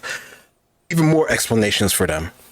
Yeah, because like I've seen some people in their reviews talk about how like, oh, the movie doesn't really add that much to Avatar, and I'm kind of like, what are you talking about? Like there's this plus like a bunch of other stuff as well. Like yeah, like more Lion Turtle lore is really interesting, answering one of the big questions, which is obviously like, if the one who gave Aang energy bending was the last one, where did they all go? Like, should there not be lion turtle bodies all over the place, like making up the landscape? And they answered that question. They all come here when they die, in whatever way that they die. It's interesting just to know that like, okay, they're confirming that like a lot of the lion turtles do eventually die. It still leaves you with like a lot of questions about them in terms of just like how long do they live? Is this after they got like injured or something like that they came here to die? But also just like I think like the geography lore that they give you about like where they actually are. The idea of like this has been a mystery that we've also kind of sort of been asking about, which is like, oh yeah, what's around the back of the world?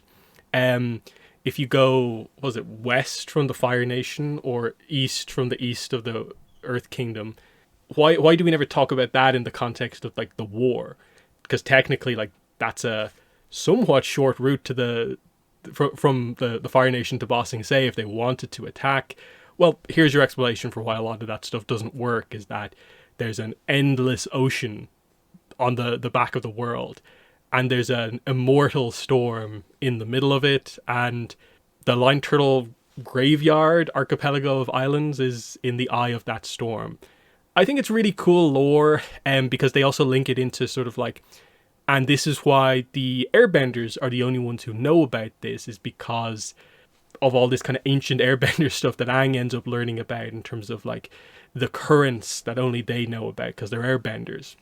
And so they're the only ones capable of really getting to the storm, especially in eras where there's not really much technology. So that all I think worked like really well for me, and I'm glad we kind of got that stuff. In addition to just like, yeah, like you were kind of talking about the idea of like, oh yeah, Sonam is another avatar who now has history with the Line Turtles.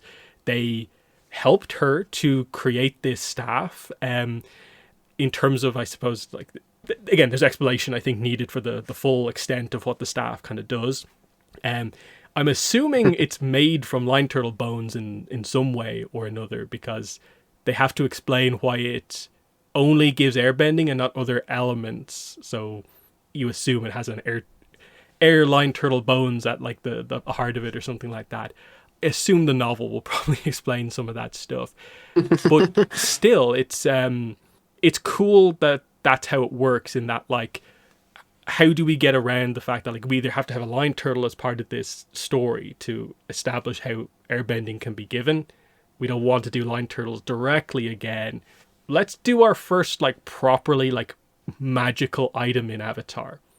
And I think if you there's some of the details out there that kind of like what do they call it, like franchise, like media packets or something like that. Like it's written into the thing where like we don't really do magical artifacts in Avatar, but they carefully crafted this first one for this movie, and I thought they did a pretty good job with it. But what were your own thoughts on the incorporation of some interesting Line Turtle lore into the plot?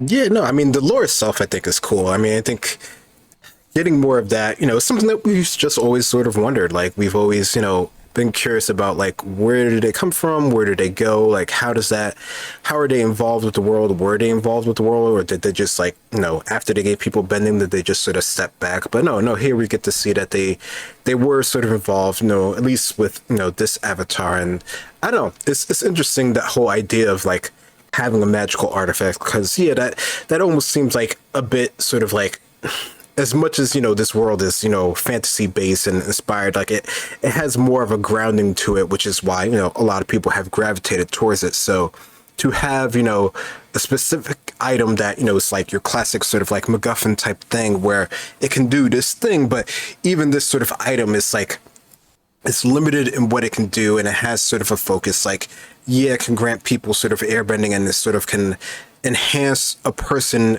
depending on their sort of leanings, and it could either corrupt them or sort of enhance them towards the light side.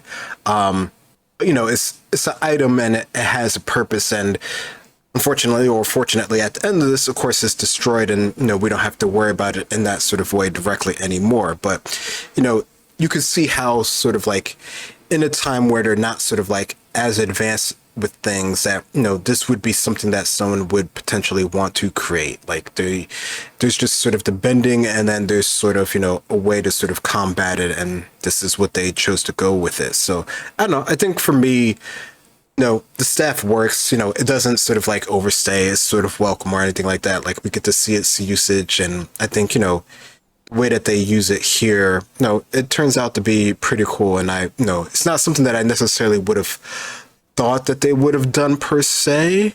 His weapons are part of the universe, like we get to see them all the time, but to see one that sort of like extra enhances something special to actually get to see. And yeah, the whole idea of his creation is really curious, and the fact that it was so sort of hard to connect with Sonam, leads you to sort of a whole bunch of more sort of questions and things like that.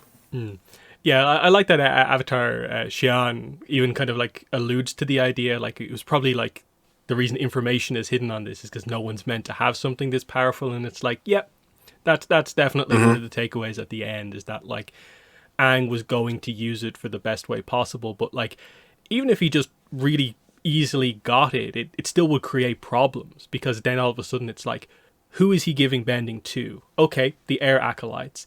But then immediately the denied are over there and like, I'm not giving you bending, but I can give people bending. That causes some sort of conflict. And then like you potentially maybe have the other nations beginning to be like, don't go too crazy with that, and we don't want too many airbenders.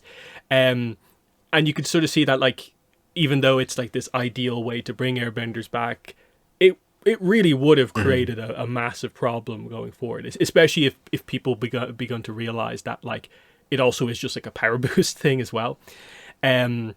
So that's all kind of like really interesting. But one thing is like the interesting idea of like, I think like you were alluding to, the idea of just like the Line Turtles, they intervene at this point in time and are like, yeah, this is something we're okay with, is you creating this thing that can make new airbenders. And it sort of speaks to the idea that I think they say it in the dialogue. I think Sonam says it. We were the fewest in number. So I think that's even after she makes a bunch of airbenders. So how few air nomads were there at the start of this kind of era? And that's probably the reason why the Line Turtles were okay with it. And not like, okay, you're the most peaceful kind of group. We're okay with this. And it still created problems. And I think Taga even says as much, like, we've always suffered at the hands of the other elements. And it's like, okay, that's interesting. Like, people taking advantage of the most kind of peaceful group and it being something that's happened multiple times is, it's interesting kind of overall. But I suppose what we're talking about the staff, I suppose let's get into more so what the staff does at the end. So the other power of the staff, which is that it can channel the energy of the spirit world. And then notably, when you connect it with the temple, it like crazy multiplies how much power is coming through and has like a spirit transformation kind of aspect to it when like it overloads you with spirit energy. So we see Taga transform into like, what did they say? Like he becomes more than human or something like that. And he turns into sort of like a monster spirit form. And then Aang gets it and he transforms into, I don't even know what to call it. Like I'd love to know what they officially call this kind of form, but it's like this avatar, full-on avatar spirit form, where it's almost like this is the avatar if it was a spirit just by itself. Obviously, Rava's a spirit, but like the human and spirit combination was itself an all-powerful spirit, because he goes all like blue colossus type thing, and he's like this godlike being. That's interesting and plays into some stuff we've seen before with regards to like spirit merging and the fact that also alters your like physicality depending on the spirit. Hoondoon from the video game feels very much kind of like this. The idea that, if you transfer your spirit into the physical world, over time you become a spirit. And it kind of feels like that's what's happening here, is that like it instantaneously almost transforms you into like a spirit form type thing. But what was your interpretation of some of those empowered forms that we got at the end because of the staff? Yeah, I mean, I think that probably felt like sort of like on brand to me in terms of like when you get sort of too connected with the spirit world as a human, like things just inherently become sort of imbalanced and you become sort of a monstrous version of yourself.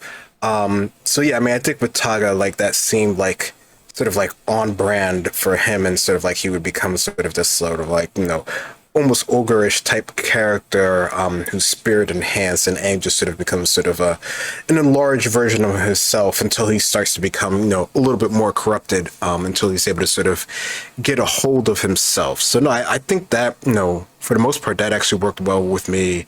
I think, that's something that we see even without sort of like this sort of magical artifact type item, for a character. But here we just had that sort of in play that really worked in terms of giving Taga this sort of direct link of this power here, and just gave him sort of even more control over sort of Sonam's full sort of temple. And I guess him being sort of like involved with that from the beginning, back in whatever thousands of years ago, he has that sort of like deep connection and deep sort of understanding of things in order to sort of use it towards his benefit at least.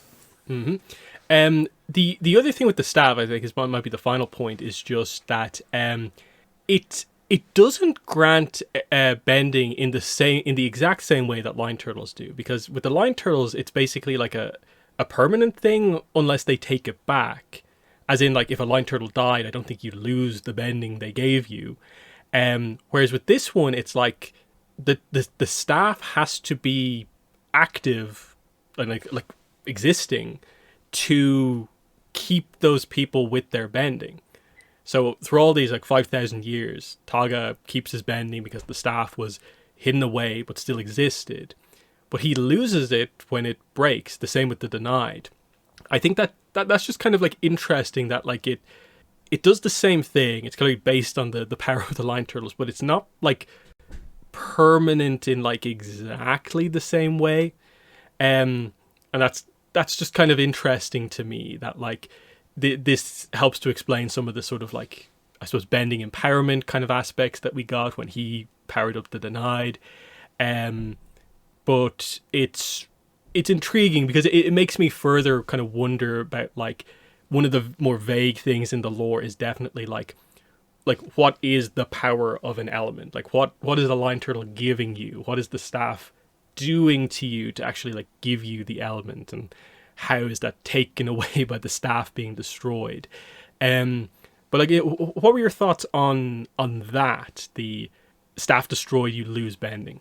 Yeah, I don't know. That's one of the things that I definitely am curious about, because like here in this context, like it clearly looks like the staff is what's giving them the sort of abilities, and once he destroys it, they just sort of lose that ability entirely. But I wonder if it's like time period of thing, like you have to have it for an extended period of time and then it becomes integrated with you, because like unfortunately there's no other bender or no other airbenders around besides Aang, right? So like he's not going to lose his power because in theory he had this through, I guess, the correct way, we're assuming, and that his ancestors weren't linked to having it from the staff is what we're sort of saying to assume. But it wouldn't be potentially unreasonable to assume that if there were other airbenders that were still around, they might have gotten their airbending from the staff and not necessarily from sort of like the original way that they got it from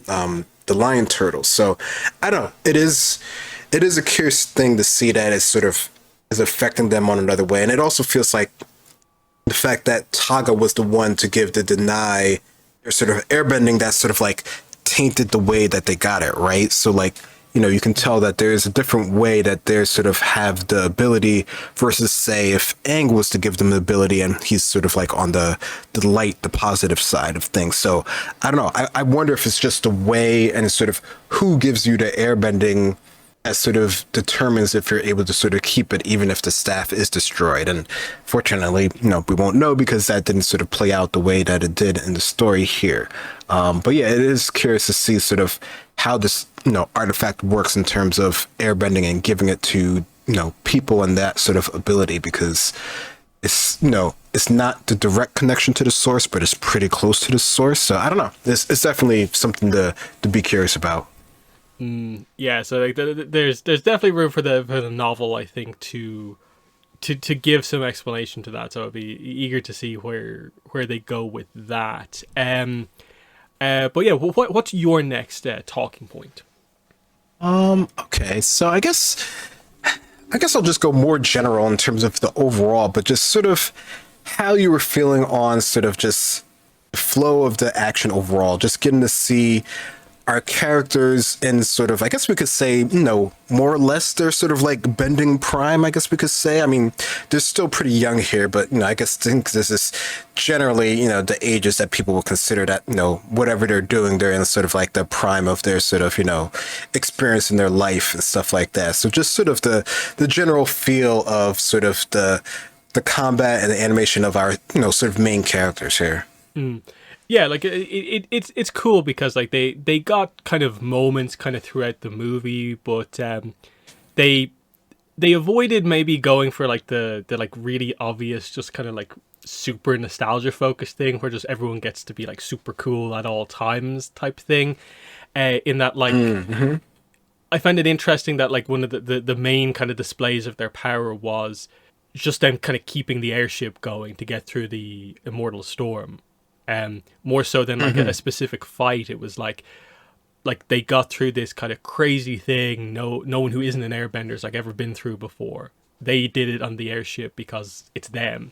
Like Zuko kind of keeping the engines kind of hot enough.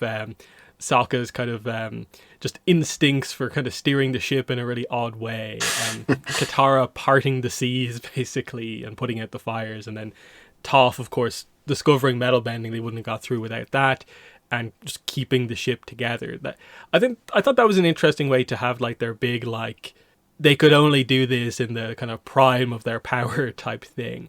And they still get to be like powerful in the kind of other fights that they have. But of course the point of the movie is that like Taga is meant to be a big threat. So, there's meant to be the shock of like the gang lose that fight. But then they get the big fight against the Denied at the end, and the full team kind of has to come together. Like they didn't overdo it on the like they're super cool, amazing, they never lose type thing. I know some people probably wish they had done it like that, but I appreciate the kind of realism in that like they still had to construct like a crazy sequence of events to create enemies powerful enough to challenge them overall, but they still got to be like really, really strong. There'll be speculation about like I think Ki-hyun Ryu put out like a piece of concept art that shows Zuko looks like generating lightning, but they didn't show him do anything like that in the movie. So like, is it a skill he has or not? Like they didn't show that sort of thing where like here's the characters like doing a full on like new move or new technique. But I think they got across that they've kind of leveled up in the meantime, without overdoing it in almost like a fan servicey way. But what were your thoughts on it? Yeah, no, I think I would agree with that. I think it definitely shows that they've progressed in their skills and their sort of abilities, and that they're very comfortable with their bending abilities, and they stand out enough in what they do, and especially when they come together as a team, like they have they have that sort of camaraderie and that sort of I guess you could say synchronization, that even if they are sort of like and apart from each other, doing their own things, running Fire Nation, running the sort of Metal Bending Academy, doing things in Republic City, they still can all come together and work pretty well as a unit. I think, that's of course one of the focus of the movie overall here. But no, I think, they do get a good bit of moments here where they're able to show that they're pretty cool. I mean, I remember just sort of like the ending sort of fight scene where they're sort of all working together. That got like a lot of noise in the theater in terms of just getting to see them, especially when she sort of like armors up and everything like that. So, there's definitely a lot of moments where they're sort of in the bending moments, that people, definitely sort of like enjoyed. So I definitely sort of appreciate sort of seeing those things. And yeah, I think it still comes off that they're still pretty strong here. I think, they just had to sort of, like you said, they had to get sort of enemies that were sort of like on par with them to show that, they're not sort of like completely infallible. They're not sort of like top tier, which I think, is something that people who note the original show always sort of like mention how sort of like, prodigious they were and sort of their abilities. Like once they sort of started learning, water bending and earth bending and everything else, that they were pretty much sort of like on par or above sort of everyone else that they encountered, versus here, we can see that things have sort of leveled out a bit, maybe just a little bit here. But they're still, really, really cool in their display of their abilities. Mm-hmm. And then, yeah, like I don't think it's any like discredit to the team to like lose to Taga, because I think they did a really good job at like highlighting like that he is this like incredible bender, that like he's one of the best of kind of his generation. There's a little bit of a sense that like potentially he has maybe kind of enhanced bending from whatever way the staff exactly works, especially because he's post like more than human from the Sonam fight, so like he's a bit enhanced kind of because of that. And then yeah, he's an airbender who fought and survived this like war and has all these kind of lethal techniques that the gang isn't necessarily used to, and like they don't kind of fight to kill themselves. And that was another kind of point that was kind of like presented as well, that like Aang's the real kind of pacifist one, but even the rest of the team, like they don't go out to kind of murder people in the fights as well. So that was, I think, also presented quite well in that like the Taga fight's actually relatively even, and it's only the like the air bullet kind of thing that he kind of like unveils that's like the thing that turns the fight, and that they don't have a immediate counter to it necessarily. But I suppose that leads us into maybe our next point here, is just like let's get into Taga, like the kind of main character here, the villain, but also like the friend, the Team Avatar member from the first kind of like 40-ish minutes of the movie.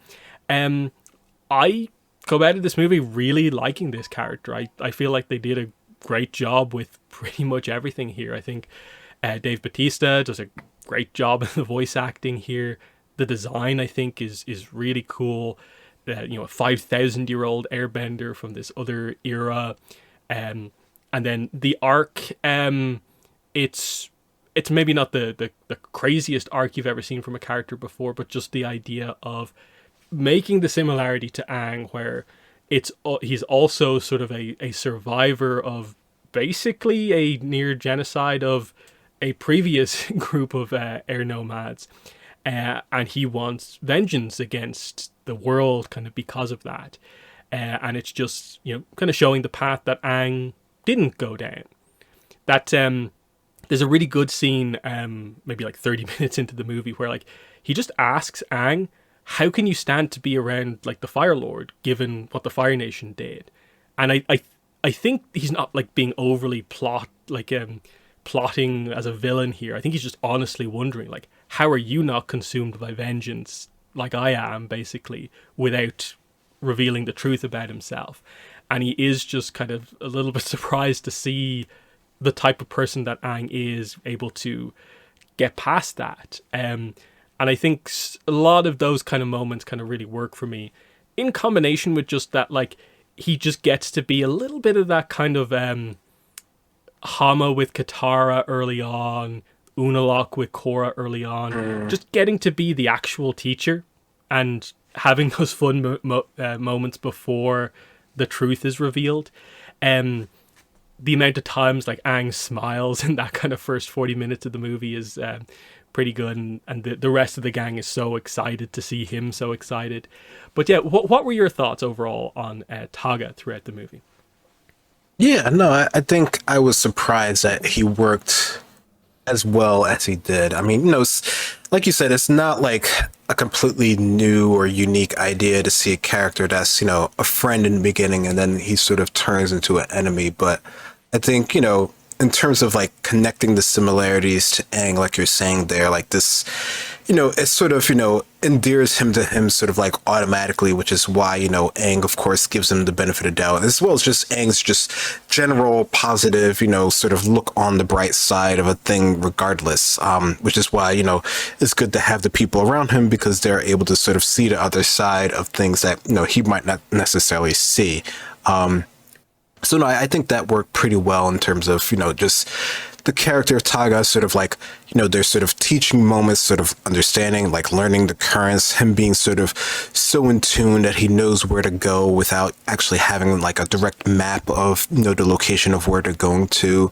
I think that's, it's always curious to see sort of like the other characters of the bending sort of like out of time and sort of like how things used to be, which is why we're all sort of like, we always say like there's so much more they could do with things because there's, all these other errors that, yeah, they're still using bending, but like, the original ones, they were like literally like floating on mini clouds versus now, they're able to use sort of gliders. So there's, all that sort of like evolution of bending in between that we get to see with Taga here and sort of how, the airbenders in his period of time sort of worked and how, they were attempting to be sort of peacekeepers, but they were sort of like unprepared. Yet he has, these specific techniques that seem to be able to catch our current group of people sort of like unaware. So like, were they all able to use these sort of techniques, or is this something, unique to Taga and the reason why he's,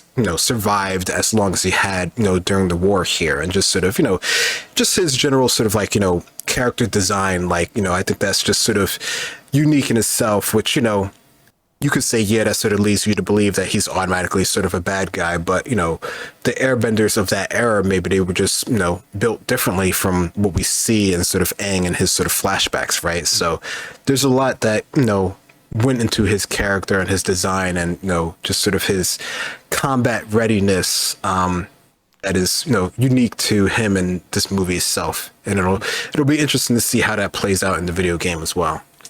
Yeah, because there's definitely potentially a bit of a story about, like, yeah, kind of like you alluded to, like, does he already have a little bit of that, like, I know to use airbending violently, or is that something he develops as, he sees the brutality of the Earth Kingdom?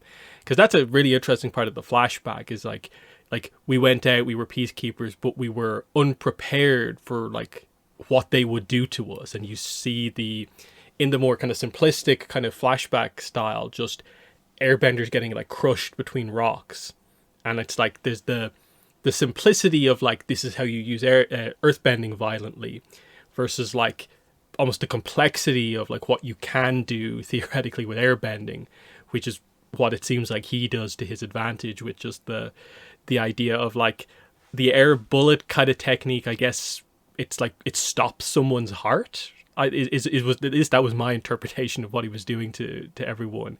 And yeah, how do you learn to do that is really interesting. But plus some of the other techniques he gets, the whole the double air tether bungee rope thing to kind of propel yourself up really high, and I don't even know what you call it, like the air jet engine boost thing that we see a few times, where you create like a ball of air in your hand and you just like let it go and you get this like crazy burst of speed.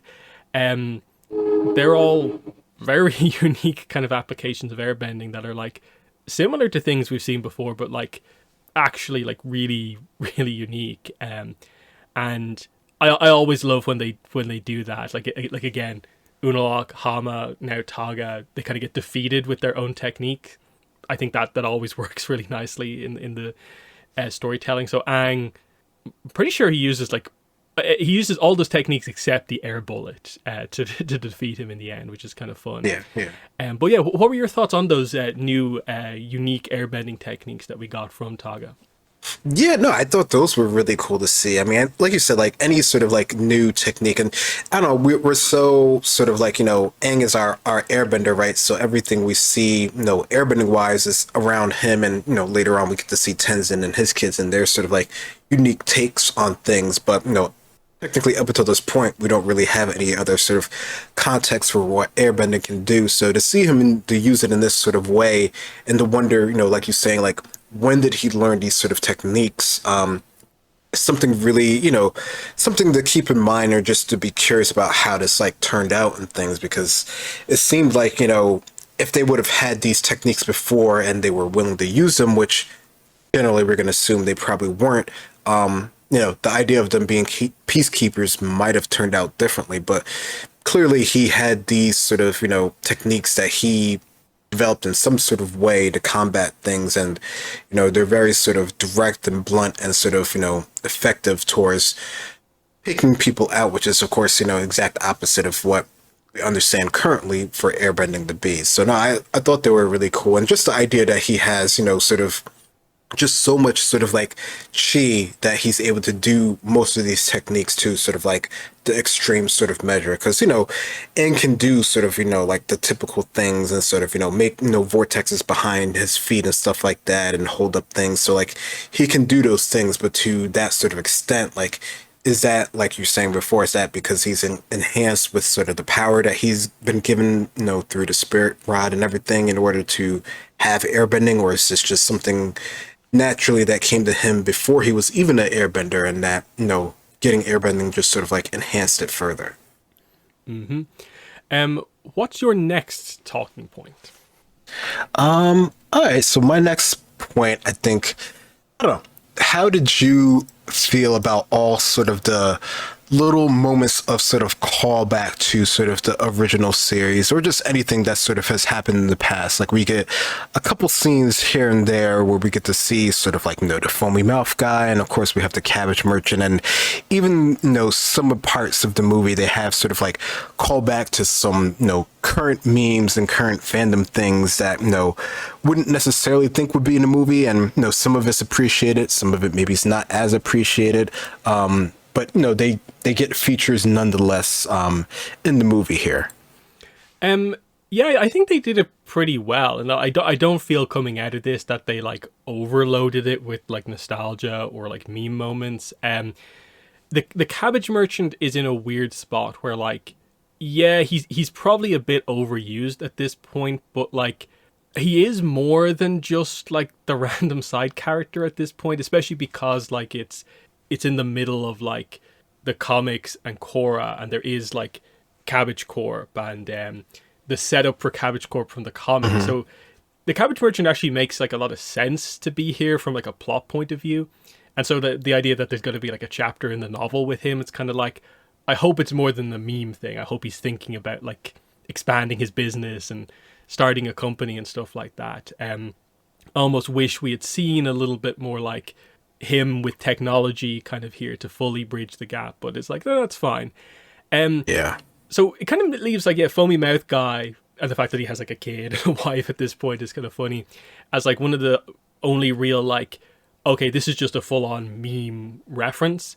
But it's also kind of cool that like other people from Kyoshi Island live in Republic City now. It's like that's kind of interesting that other people followed like some of the Kyoshi warriors in leaving the isolationist Kyoshi Island.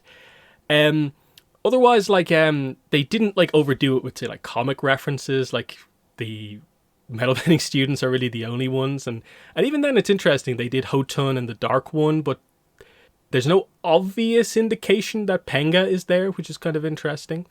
We'll see if they go about explaining that potentially. And then in terms of like references, like the spirit world kind of sequence where like everything's out of whack was kind of fun. It's like 2-3 minutes of the movie. I'm glad they had a spirit world sequence. This didn't kind of overstay its welcome. It was just like, okay, yeah, Aang goes back to kind of normal. Aang and Sokka go back to like ATLA versions. Toph becomes a kid. Zuko and Katara get kind of aged up into their Korra versions. Momo just becomes a head. I thought that was just fun, utilizing that whole like if you're not balanced yourself, your spiritual projection can be off, but if the spirit world itself is off, it can also happen. So that was kind of fun. Otherwise, I felt like they did a decent job handling a lot of this stuff. Like the topic of Suki, I guess, will come up eventually, but with the reference stuff, I think they went, I think, okay with it. Where like I've watched a few kind of like YouTube reactions, and I think they hit most of the really obvious ones. Like the only really slightly subtle one is that you do see like Chong and the nomads in the streets just as you enter Republic City. Otherwise, there's not too many just kind of thrown in there. But what are your thoughts?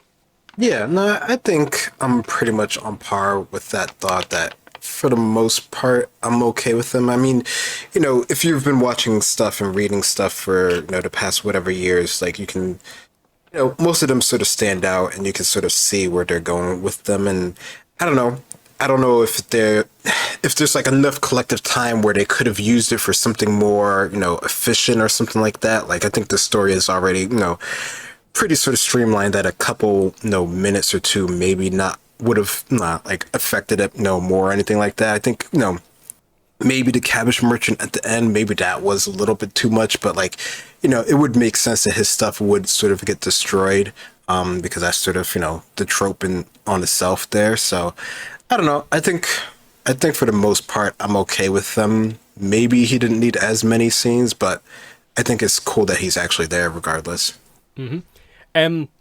Perhaps on the other side of things, it's just like, should they have had more kind of cameos and stuff like that? It's interesting because, like, say, like Zuko's introduction scene feels very specifically constructed to avoid having like any of the other Fire Nation characters like involved. So like, there's no May, there's no Ursa, no Ki. I don't think we were really expecting Azula, but like, there's no Azula, no Ozai.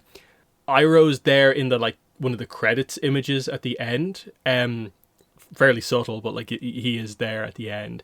And like they use those, I think, fairly well to like, here's the kind of fun moments when everything's a bit more peaceful. Here's some of those references with other characters. But yeah, like other stuff, like say when Sokka's introduced in the Southern Water Tribe, like they don't have a moment with Hakoda or anything like that, which might require you to bring Melina into play, and they kind of maybe didn't want to tackle some of those things. So the obvious Metal Bending Academy is the kind of right way to kind of do that without kind of overly kind of confusing people, because yeah, if you just dropped Ursa there next to Zuko, it could have created a bit of a problem. You need a bit of time to kind of explain that to people, even though the comic is out there. So that was probably a balancing act that they were kind of trying to do kind of like the whole way through in terms of, yeah, how heavy do we go with all of this stuff? It leaves frustrating moments, like say the whole Mei and Zuko thing is just like, there's a little bit of like, when on earth are we like actually going to just get them back together? Because it feels like it just feels like that's something that's inevitable, but where's it happening? Is it in a comic, or are they waiting to potentially get approved for a more Fire Nation focused animation? We just don't really know. But was there any of that stuff that you felt like maybe there's a reference that you feel they should have had that they didn't actually do? No, that's a tough one. I mean, I don't know, that's the problem. There's so many characters in Avatar that, like, and a lot of them are, they have like their own group of people who are like really sort of interested in them. So like the fact that there's, nothing with, Zuko's family is like, that's just like a whole can of worms that you really, don't have the time to sort of touch in this instance here. I mean, I think Suki probably would have been like the easier one, but apparently she was off on her own sort of mission here. So, and even her, like, if you brought her in, like, maybe then you have to bring Ty Lee into some fashion, and then, that requires other characters who, are associated with them. So, like, I don't know, it's unfortunate that you can see like adding like any other extra characters leads you to having to bring in additional characters just to explain them because they're so integral to their characters in the beginning or, just overall. So I don't know. I think if they had more runtime, I definitely would have appreciated having more characters in there just to sort of flesh out, because we know that,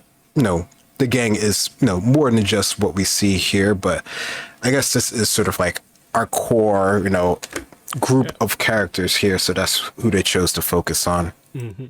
Yeah, and even Suki, like Suki has become like a big kind of talking point in around the movie, and it's one of those things where like I think she's always going to be that character who has that kind of balancing act of like being on two teams, being the team leader of the Kyoshi Warriors, and yes, she is still, I think, a member of Team Avatar. It's just that, yeah, I think always the Kyoshi Warriors are going to come first over the kind of Team Avatar kind of membership as such.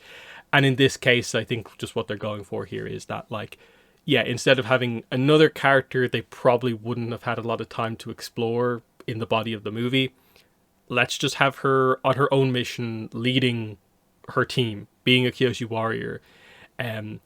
We'll see the extent, the importance of the mission that the Kyoshi warriors were on, I guess, in the novels, like how MVP of a person was it that they were rescuing. It's kind of going to be interesting.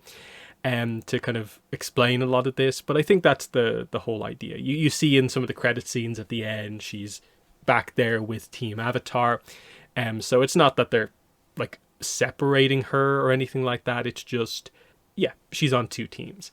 In the same way that if something else was going on in the Fire Nation, Zuko might not have been able to join the team because he's a world leader. And there's these things that kind of happen. And then, like, we jump ahead a few years. Sokka's the chief of the South. He might not have time to be going on the next mission.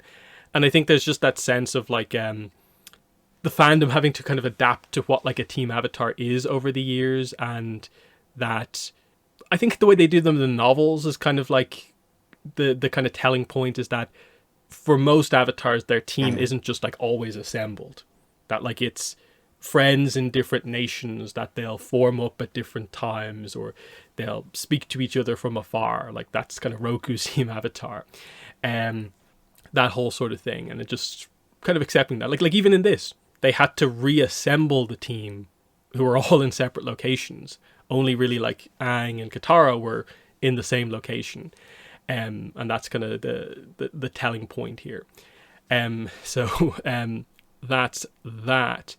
The next talking point I want to bring up is just, I suppose let's go into some of the past life stuff that we got, because we actually did quite a bit here. We met like 2 kind of main avatars with speaking roles, and then we actually got speaking roles for like 4 other quote unquote like new avatars. So they kind of went sort of heavy with this, and it gives you the impression that they've maybe planned the lineup of the past avatars out a little bit more coming out of this. So obviously we got the main Avatar Sonam from 5,000 years ago. We got Avatar Xian, who's an Earth Avatar, who is more or less the furthest that we've gone back, excluding like a handful of avatars that do go further back than him. And then what potentially is like 4 avatars in a row that are maybe like, I don't know, like 12 into the cycle, you know, like the lineup after the kind of Zito grouping, potentially. I just find it interesting that like, it's just like not 1, not 2, but like 6 kind of avatars you got a decent look at in this movie. What were your thoughts on that? Yeah, no, I think that, I mean, it's always cool to get to look back at the avatars and just, you know, the time periods and the era of, you know, what was sort of like their dress and their sort of attire and their sort of like mentality towards the world at that point in time. And I don't know, I think, you know, it kind of makes sense for Aang that he would have to sort of go back to sort of figure things out. That's sort of been his way of, you know, figuring out what to do in his current period of time. And sometimes it works, sometimes it doesn't work, but that's sort of part of the journey here. And yeah, I think, you know, for the 2 main avatars that we get to see him interact more with, you know, the Earthbender, I think, you know, he's fun. He's like a quirky type character, him just and his sort of peculiarities, I think is, you know, just something of note. And just the fact that he seems to be more sort of like on the scholar side of things and knowing, you know, sort of the history of things. And I think that was just cool to get that sort of aspect, and just the whole, you know, playing off of him being huge and them being really small. So I think, you know, it's cool. It just shows you the sort of like diverseness of the avatars going back throughout the sort of thousands of years and stuff like that, how they can all be very, very sort of different. And, you know, actually getting to see Sonam and sort of her regrets and how sort of, you know, deep in the past of history, you know, it's just sort of like interesting to note that, you know, you could have an avatar that's just sort of like connected or disconnected for the sort of like mainstream of avatars that you have sort of like access to. And of course, you know, that's all depending on your ability to sort of connect with your past lives and how sort of like in tune you are with your avatar sense. Because, you know, I would suspect even Aang would have a hard time going back towards like Wan and everything like that. Like you need like a boost to go that far back, or like a real sort of reason behind that. So no, I thought that was really cool to get to see sort of a mini history of the avatars of the past. Yeah, the detail of Sonam kind of like disconnecting herself from the cycle is interesting, because it obviously it sort of helps to explain a few things, like, oh, why don't all the avatars go back to like Wan or like the super early avatars? And it's like, based on what we know, Sonam being missing from the cycle, I guess almost cuts off access to any of the avatars before her, based on the way we know it to work. In that, like, what was it, like, Kyoshi couldn't talk to Yang Chen until she talked to Karuk, but she didn't want to talk to Karuk. Yeah. And she was kind of like prevented from that.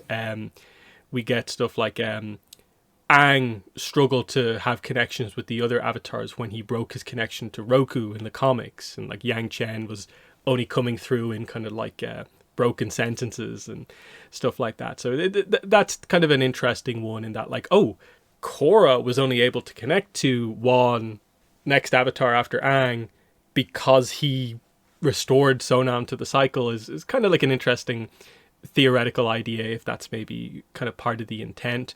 But yeah, she is very, very interesting. We go way back, whole other era, 5,000 years ago. So we're pre-Four Nations. They make that kind of very, very clear, because as part of the backstory, they established that this is where the Earth Kingdom forms into the Earth Kingdom.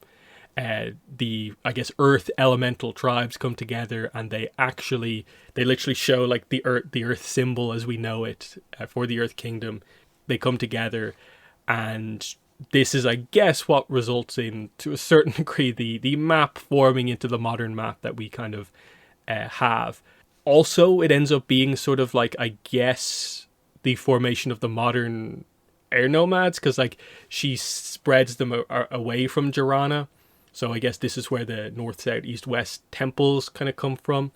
And that's always cool to get that kind of really ancient, like, how the actual Four Nations begin to come together. And we're beginning to get those like origin stories of like the full on, like, this is how the Fire Nation became the Fire Nation, the islands united.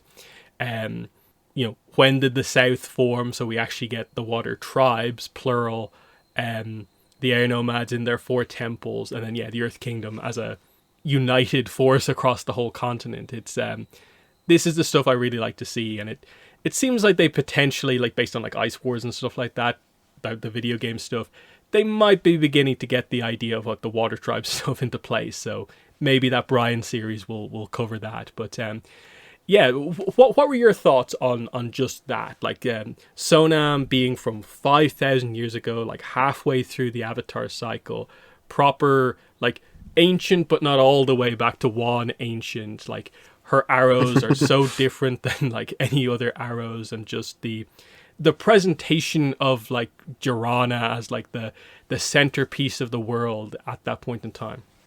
Yeah, no, I think they did a really good job of building up that sort of aspect of the history and the lore. I think that's, those are the things that we're always very sort of curious and wondering about. And I think, this sort of insert, it gives us another sort of like marking point on the timeline of, where things were at that point in time, how it was, pre-Four Nations, how, after this is when, maybe things became more sort of serious in the conflicts and sort of the divisions. Like before this, maybe they were sort of, just sort of warring groups, sort of what we saw, from Juan's time and him sort of attempting to keep the peace, but there's still more sort of like, lion turtle base versus, sort of, independent communities that were living out into the spirit wilds and stuff like that. So no, I thought that was very, cool, just to get that aspect and just to see that even back then, the airbenders, even if there were few of them, sort of had this sort of like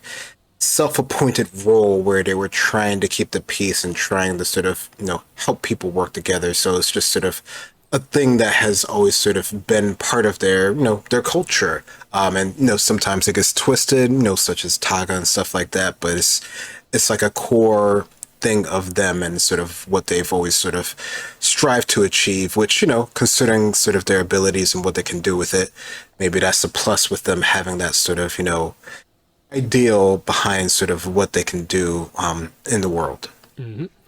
And then one detail that really kind of I think helped me with the movie to just make a few connections that I'm not sure everyone kind of maybe got on their kind of first watch through, but the idea that Jirana was literally located where Republic City is like 5,000 years ago. Like when Taga tries to bring it back and kind of destroy Republic City. He's not just doing it because, oh, I'll destroy Republic City. It's like, this is returning this location to where it was in the past. Like, in his mind, it's meant to be Jorana, it's not meant to be Republic City, but it is the same location. And it's cool that from the comics especially, like, there is that history, also the novels as well, of like, oh, Jorana, Tianhaishi, Cranefish Town, Republic City, this location on the map has been important for like a very long time in the Avatar world, and it's kind of gone back and forth mainly between Earth and air, which is kind of interesting, the kind of connection there. So it kind of adds to the plot point of like that kind of conflict of, oh, like the villain actively wants an air focused location but at the cost of an all four nations focused location. And Aang's kind of ideals, like Katara talks about a lot in a lot of the early scenes, you made this possible, that sort of thing. He's focusing on that. He's fighting for Republic City kind of in the end, and the future ideals of like really keeping the peace. Even if it's kind of like fighting sort of like against someone being very, very pro airbender. It's just an interesting kind of slight turnaround of things, but that this is Aang's kind of like true ideals in the end. And I thought that stuff I think really helped it come together. So like actively fighting to like prevent the return of Jorana from destroying Republic City was interesting to me. But what were your thoughts on that? I suppose like the finale sequence of this movie being saving Republic City from being kind of squashed by the old ancient city of the Golden Age. Yeah, no, I think that's a nice sort of way to like circle it all around, and just to show that, however they, picked this location through, circumstance in the previous war, it already had a very sort of strong historical significance, spiritual significance, and especially when we see in Korra how, the spirit wilds and everything takes over and stuff like that. Like it just seems like this spot was sort of like meant to be. It's almost just sort of like, Aang is just sort of like in tune from his just sort of culture that, this would be a place to sort of support. And I think is, really good that by, sort of the end of things that he comes to the idea of that, just sort of ideas and this sort of cultural belief, is just as important as sort of like the people directly who can do sort of the airbending and stuff like that. So it's definitely a very sort of like, important moment, and sort of, just a good understanding moment for Aang and his character, to sort of come to that sort of realization that he was sort of struggling basically with the whole movie. So no, I thought that was a great sort of way to sort of set that stage. Mm-hmm. Do you have another talking point? I think one of my last sort of general ones is just sort of, how were you feeling on just sort of the comedy overall in this one? I mean, we talked about sort of the meme sort of funny ones and the callback ones, but we also have, of course, Sokka, his characters, is always sort of known for that overall, but there's, of course, other little moments here with like, like Toph and sort of what she does, and sometimes there's like sort of like, I guess you could say like unintentionally funny moments with some of our characters. So I don't know, I thought there was a good bit of that here, and even with Sokka, like they have a whole point where they show like a different sort of animation style or still frame style, just to sort of emphasize those parts there, which I think some people don't understand where those references come from in the other anime that they're sort of playing off of, but I'm sure for many people seeing this, they probably won't understand where that comes from. So I'm curious to see what you think about that. Yeah, I thought overall the humor I think was pretty well done overall, in that like it felt like they put some time into kind of figuring out like, okay, the characters are like adults, so like we can do a little bit more with that. And so like you got the jokes about like, is he attractive, and it's like Zuko who's the one to answer. And so like you address the fact that like, wait, we didn't really have much time with him like with the group, so you see him like much more comfortable with the group. So it's like the Fire Lord is saying this guy's attractive. It's like it's a fun scene, in addition to like that's one of the first things that Toph goes to, is just an interesting kind of like talking point. Katara's reaction to being called a water child by Taga was kind of funny, and you get the kind of funny line read of just like, I'm gonna give you a little bit of grace here because you just woke up, but like, don't call me that. It was just that I thought that was pretty nice. Like, yes, Sokka is where like a lot of it's going to revolve around because he's your kind of more kind of comic relief character.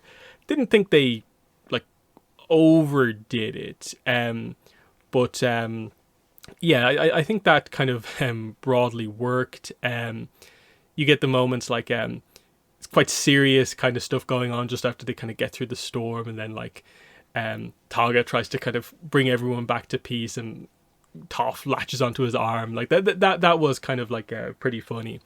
So yeah, I think they got the balance right of not like going crazy with it. And it felt like very Avatar humor, like I think straight away. The exaggerated Sokka telling of what happened in the 100-Year War, his involvement was fun because it's interesting that like it's exaggerated, but it's not like that exaggerated really. The way he kind of explains it, so it's just a kind of fun moment, and especially because he's talking to kids, and he knows he has to kind of exaggerate it a little bit. I thought that actually worked. Probably maybe the funniest moment is I think the guard reading the letter to Zuko in the Fire Lord's chamber. I thought that was actually quite good. Just you got the Aang humor with the Flameo Hotman thing and stuff like that. But yeah, what was your thoughts? What moments of humor kind of like stood out to you? Yeah, no, the Flameo Hotman was really good. That almost felt like young Aang humor versus a lot of the other ones. You know, like you said, they're sort of like slightly more mature of our characters, sort of humor moments. So I think, you know, for the most part, that worked well for me. I think, you know, for Sokka, him being sort of like funny by default sort of character, I think, you know, you could easily see how that could become sort of overdone. But like even like his ending sort of scene where he, you know, brings out the sky bike, like, you know, it's a funny scene, but it's also a serious scene. So, you know, that one kind of made sense to me because that's sort of like how he would like sort of like, you know, like jump into a scene just sort of out of nowhere and, you know, actually be helpful to the group. So that felt like on brand for him. You know, when he does sort of like the exaggerated cutaway scenes, I think that's funny. That just makes me think, I don't know, that makes me feel like they're really channeling sort of like, you know, other current popular anime when they sort of do those sort of things, which I think is, you know, probably a good thing to do for people who are, you know, into seeing this movie. Like, you know, there's a good chance that a lot of them, you know, would get that sort of humor and stuff like that. So I think, you know, even if you're not into those type of shows, like you can sort of see where those sort of humorous moments are sort of coming from. So no, I think for the most part, they weren't too sort of, you know, comedic where it was too much for me. I think, you know, even when Sokka's sort of like running on the steering wheel, like that's a funny bit, but it's like funny in the seriousness. So I don't know, it's a hard thing to balance. And I think, you know, for the most part for me, most of those actually worked. Mm. Yeah, because like the Sokka moment is still kind of this like weird moment of like skill in that like he does save them in the middle of the storm by like doing that steering while they're like upside down and he's running on the steering wheel.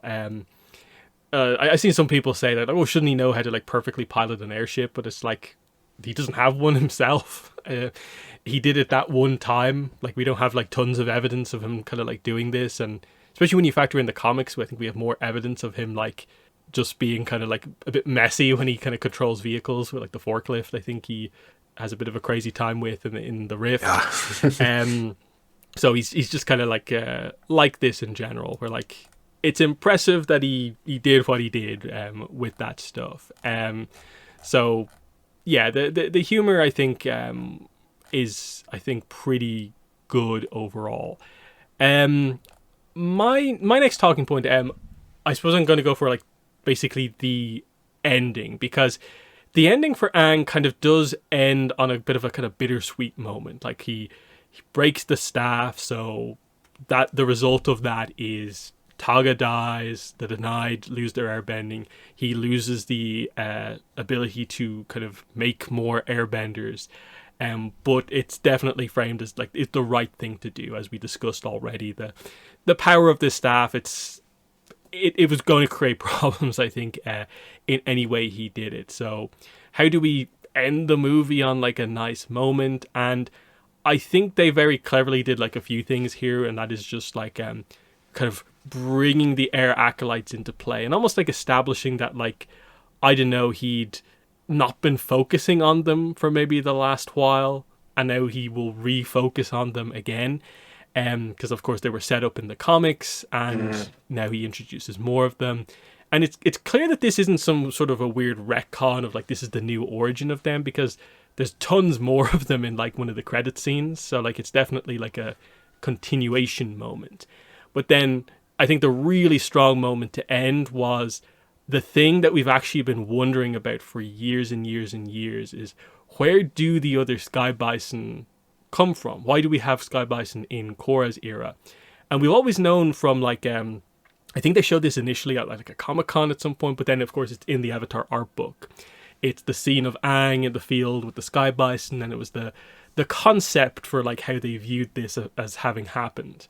And we were wondering like, when are they ever going to like canonically depict this moment? And we get it here. Sonam gives him like a tip for like a specific location that's kind of quite isolated. Check here. I guess there was air nomad stuff going on there in my era. Check here. And yeah, we get the meadow filled with Sky Bison moment, and Appa gets his moment of not being the last Sky Bison. And it's a big moment for Aang as well, because it's like, it's technically the return of Airbenders, the original Airbenders, and that's a super exciting moment. I think that's a really nice, happy moment to end on. So yeah, what were your thoughts on how just the ending worked, given that like Aang, by definition with the plot and what happens in Korra, he can't get exactly what he wants, but they still ended on a very happy note. Yeah, no, I think, from watching this movie and understanding that, there are places that they haven't necessarily, explored, that there would be, other things out there that, they wouldn't necessarily know about. And now that he has the ability to sort of connect with Sonam, he can go back that far into the Avatar cycle. There's potential for learning things and finding places that they might have missed before. Also potential dangers as well, and more missions and stuff like that. So there's, it's a way for them to sort of leave it open while, finding a way to create sort of more peace for the airbending, nation going forward in the future. Even if it isn't directly more airbenders, which I think, is sort of the idea that they're sort of going for, that, he can sort of keep the ideas and the culture of, the air nation without actually having airbenders around directly. Mm-hmm.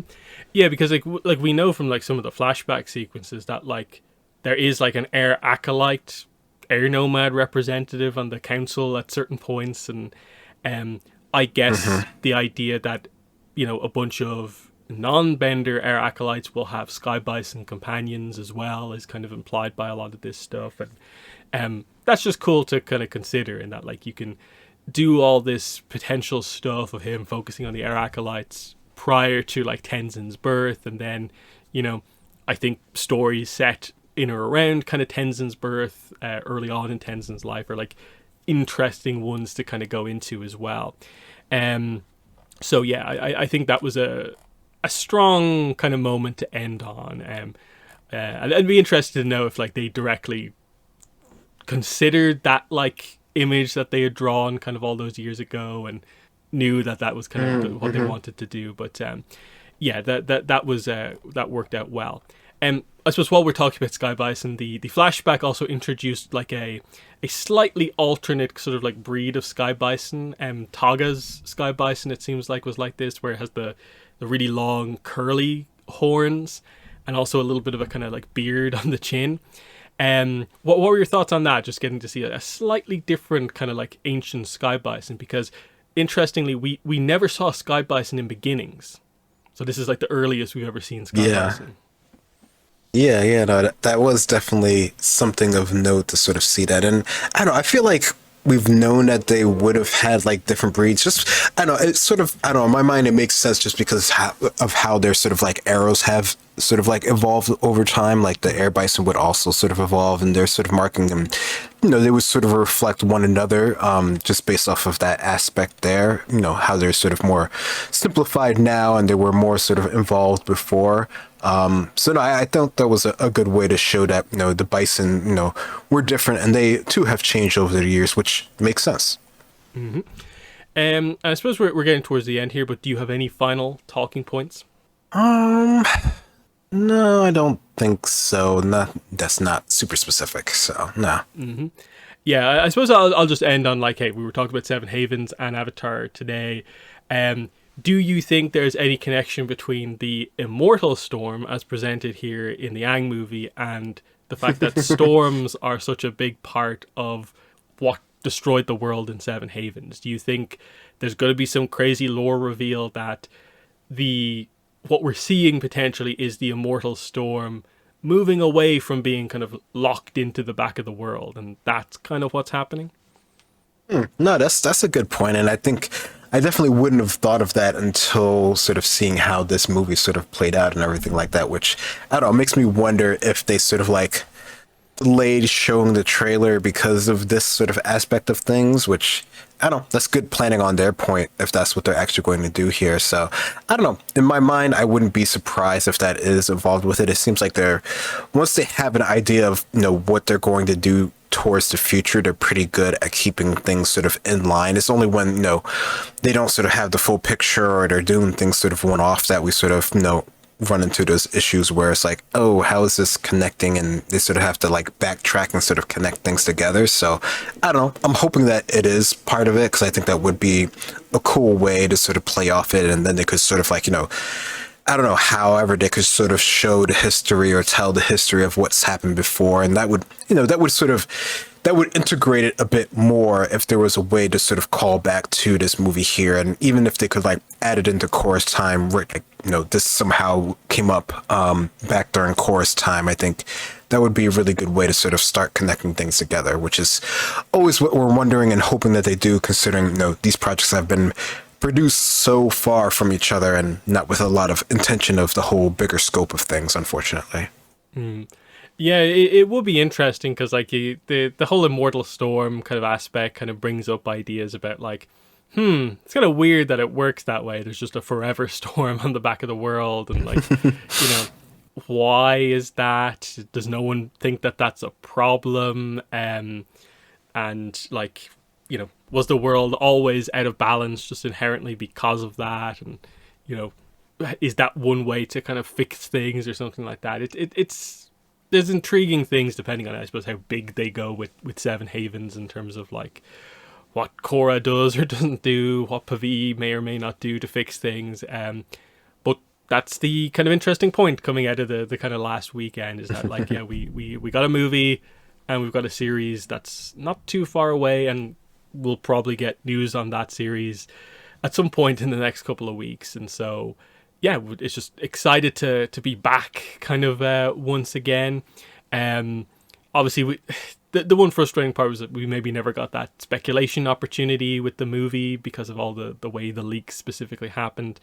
But hopefully we do get the speculation moments on Seven Havens. I suppose we never really fully discussed it, but like, what is your preference for the way they should air Seven Havens? Do you just want it to be weekly, or could you be okay with like the first season airing all at once? Oh, that's a good one. I mean, I think my old schoolness would want it to be like, an episode a week. But the way that we're currently doing media and stuff, I could see like, a season, let that settle and then do another season and then call that a day. I mean, I don't know. It seems in my mind it would be best interest to string it along, although I know, a lot of people wouldn't be as, excited with that. But I don't know. I think, ideally I could see them doing like, the first two, just to get those sort of out there and get people interested in it, and then do it sort of like weekly after the fact. I think that might be a cool way to do it. But I think, for me, it would depend on sort of when they have anything else after the fact. Like if they're gonna have like a huge sort of gap or something like that, I think I would prefer like weekly, just so that it doesn't seem like it's as far away. But if this is all we're getting in the future, then do it, per season, and then that's sort of it, and then just let it go after that. Yeah, because yeah, that is the problem. Like we don't want to just kind of like get all the content out there within like 4 or 5 weeks, and then we're just done for like, I don't know, a year. Like they haven't even actually announced the third project yet, but like, is that also going to be a thing where like they announce it fairly quick and it's ready to go? We don't know that sort of in-depth stuff, how far along they are. But yeah, I definitely want some speculation time as they aired this. Basically, like once we're not getting like 6 episodes in a week, I'd be kind of fairly happy. Like even if they end up doing like, here's 2 a week, or like they split it up into kind of like chunks. Like once we can kind of deal with a chunk, speculate, get the next bit, I'm going to be like fairly happy. But yeah, I would definitely prefer it to be weekly, because I like having the time to just like really go through like episode 1, kind of get that Korra kind of experience that we had, especially Korra book 1, which was kind of mystery focused as well. That's what we're doing here. I think there could be some really interesting stuff if they get that all right and kind of lean into it in the right way. They already kind of seem to be doing that. I think like the Paramount Plus article about Seven Havens was updated, and they kind of allude to some of that stuff, and that like they're asking a couple of questions that I think a lot of people are. So like I think they know what people are thinking, and hopefully they realize what needs to happen here. I still am interested to know what exactly happened with regards to the whole like a lot of big outlets saying like it's all airing at once, and then someone coming out to say that like that's not actually the case, as in like did they respond very quickly to backlash, or was the press release just like not put together properly? I don't really know. And that would be, I think, very interesting to kind of see what happened there. But yeah, did you have any thoughts on that? About what exactly happened there?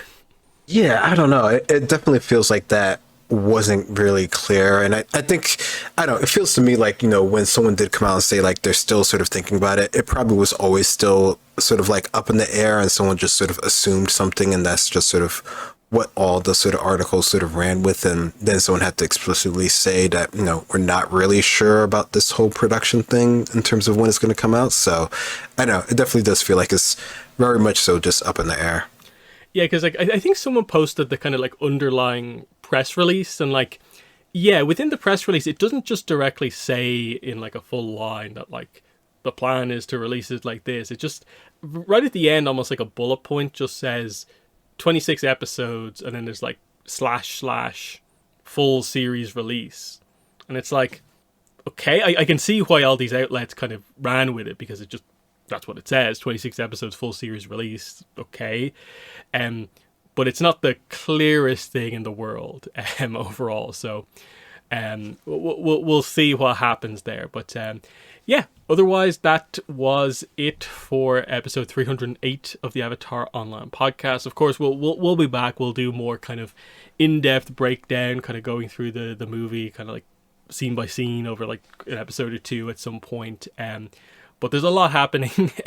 We'll cover like the Kaya comic as well at some point. There's just a lot happening, and we'll get to it. We still have like Netflix Avatar stuff to go over, and that's how compressed everything has been. But we will get to it, of course. Hopefully before Seven Havens comes out, but we'll see. But yeah, otherwise that's been it for the episode. It's been myself and Greg. Thanks for listening, and bye. Bye.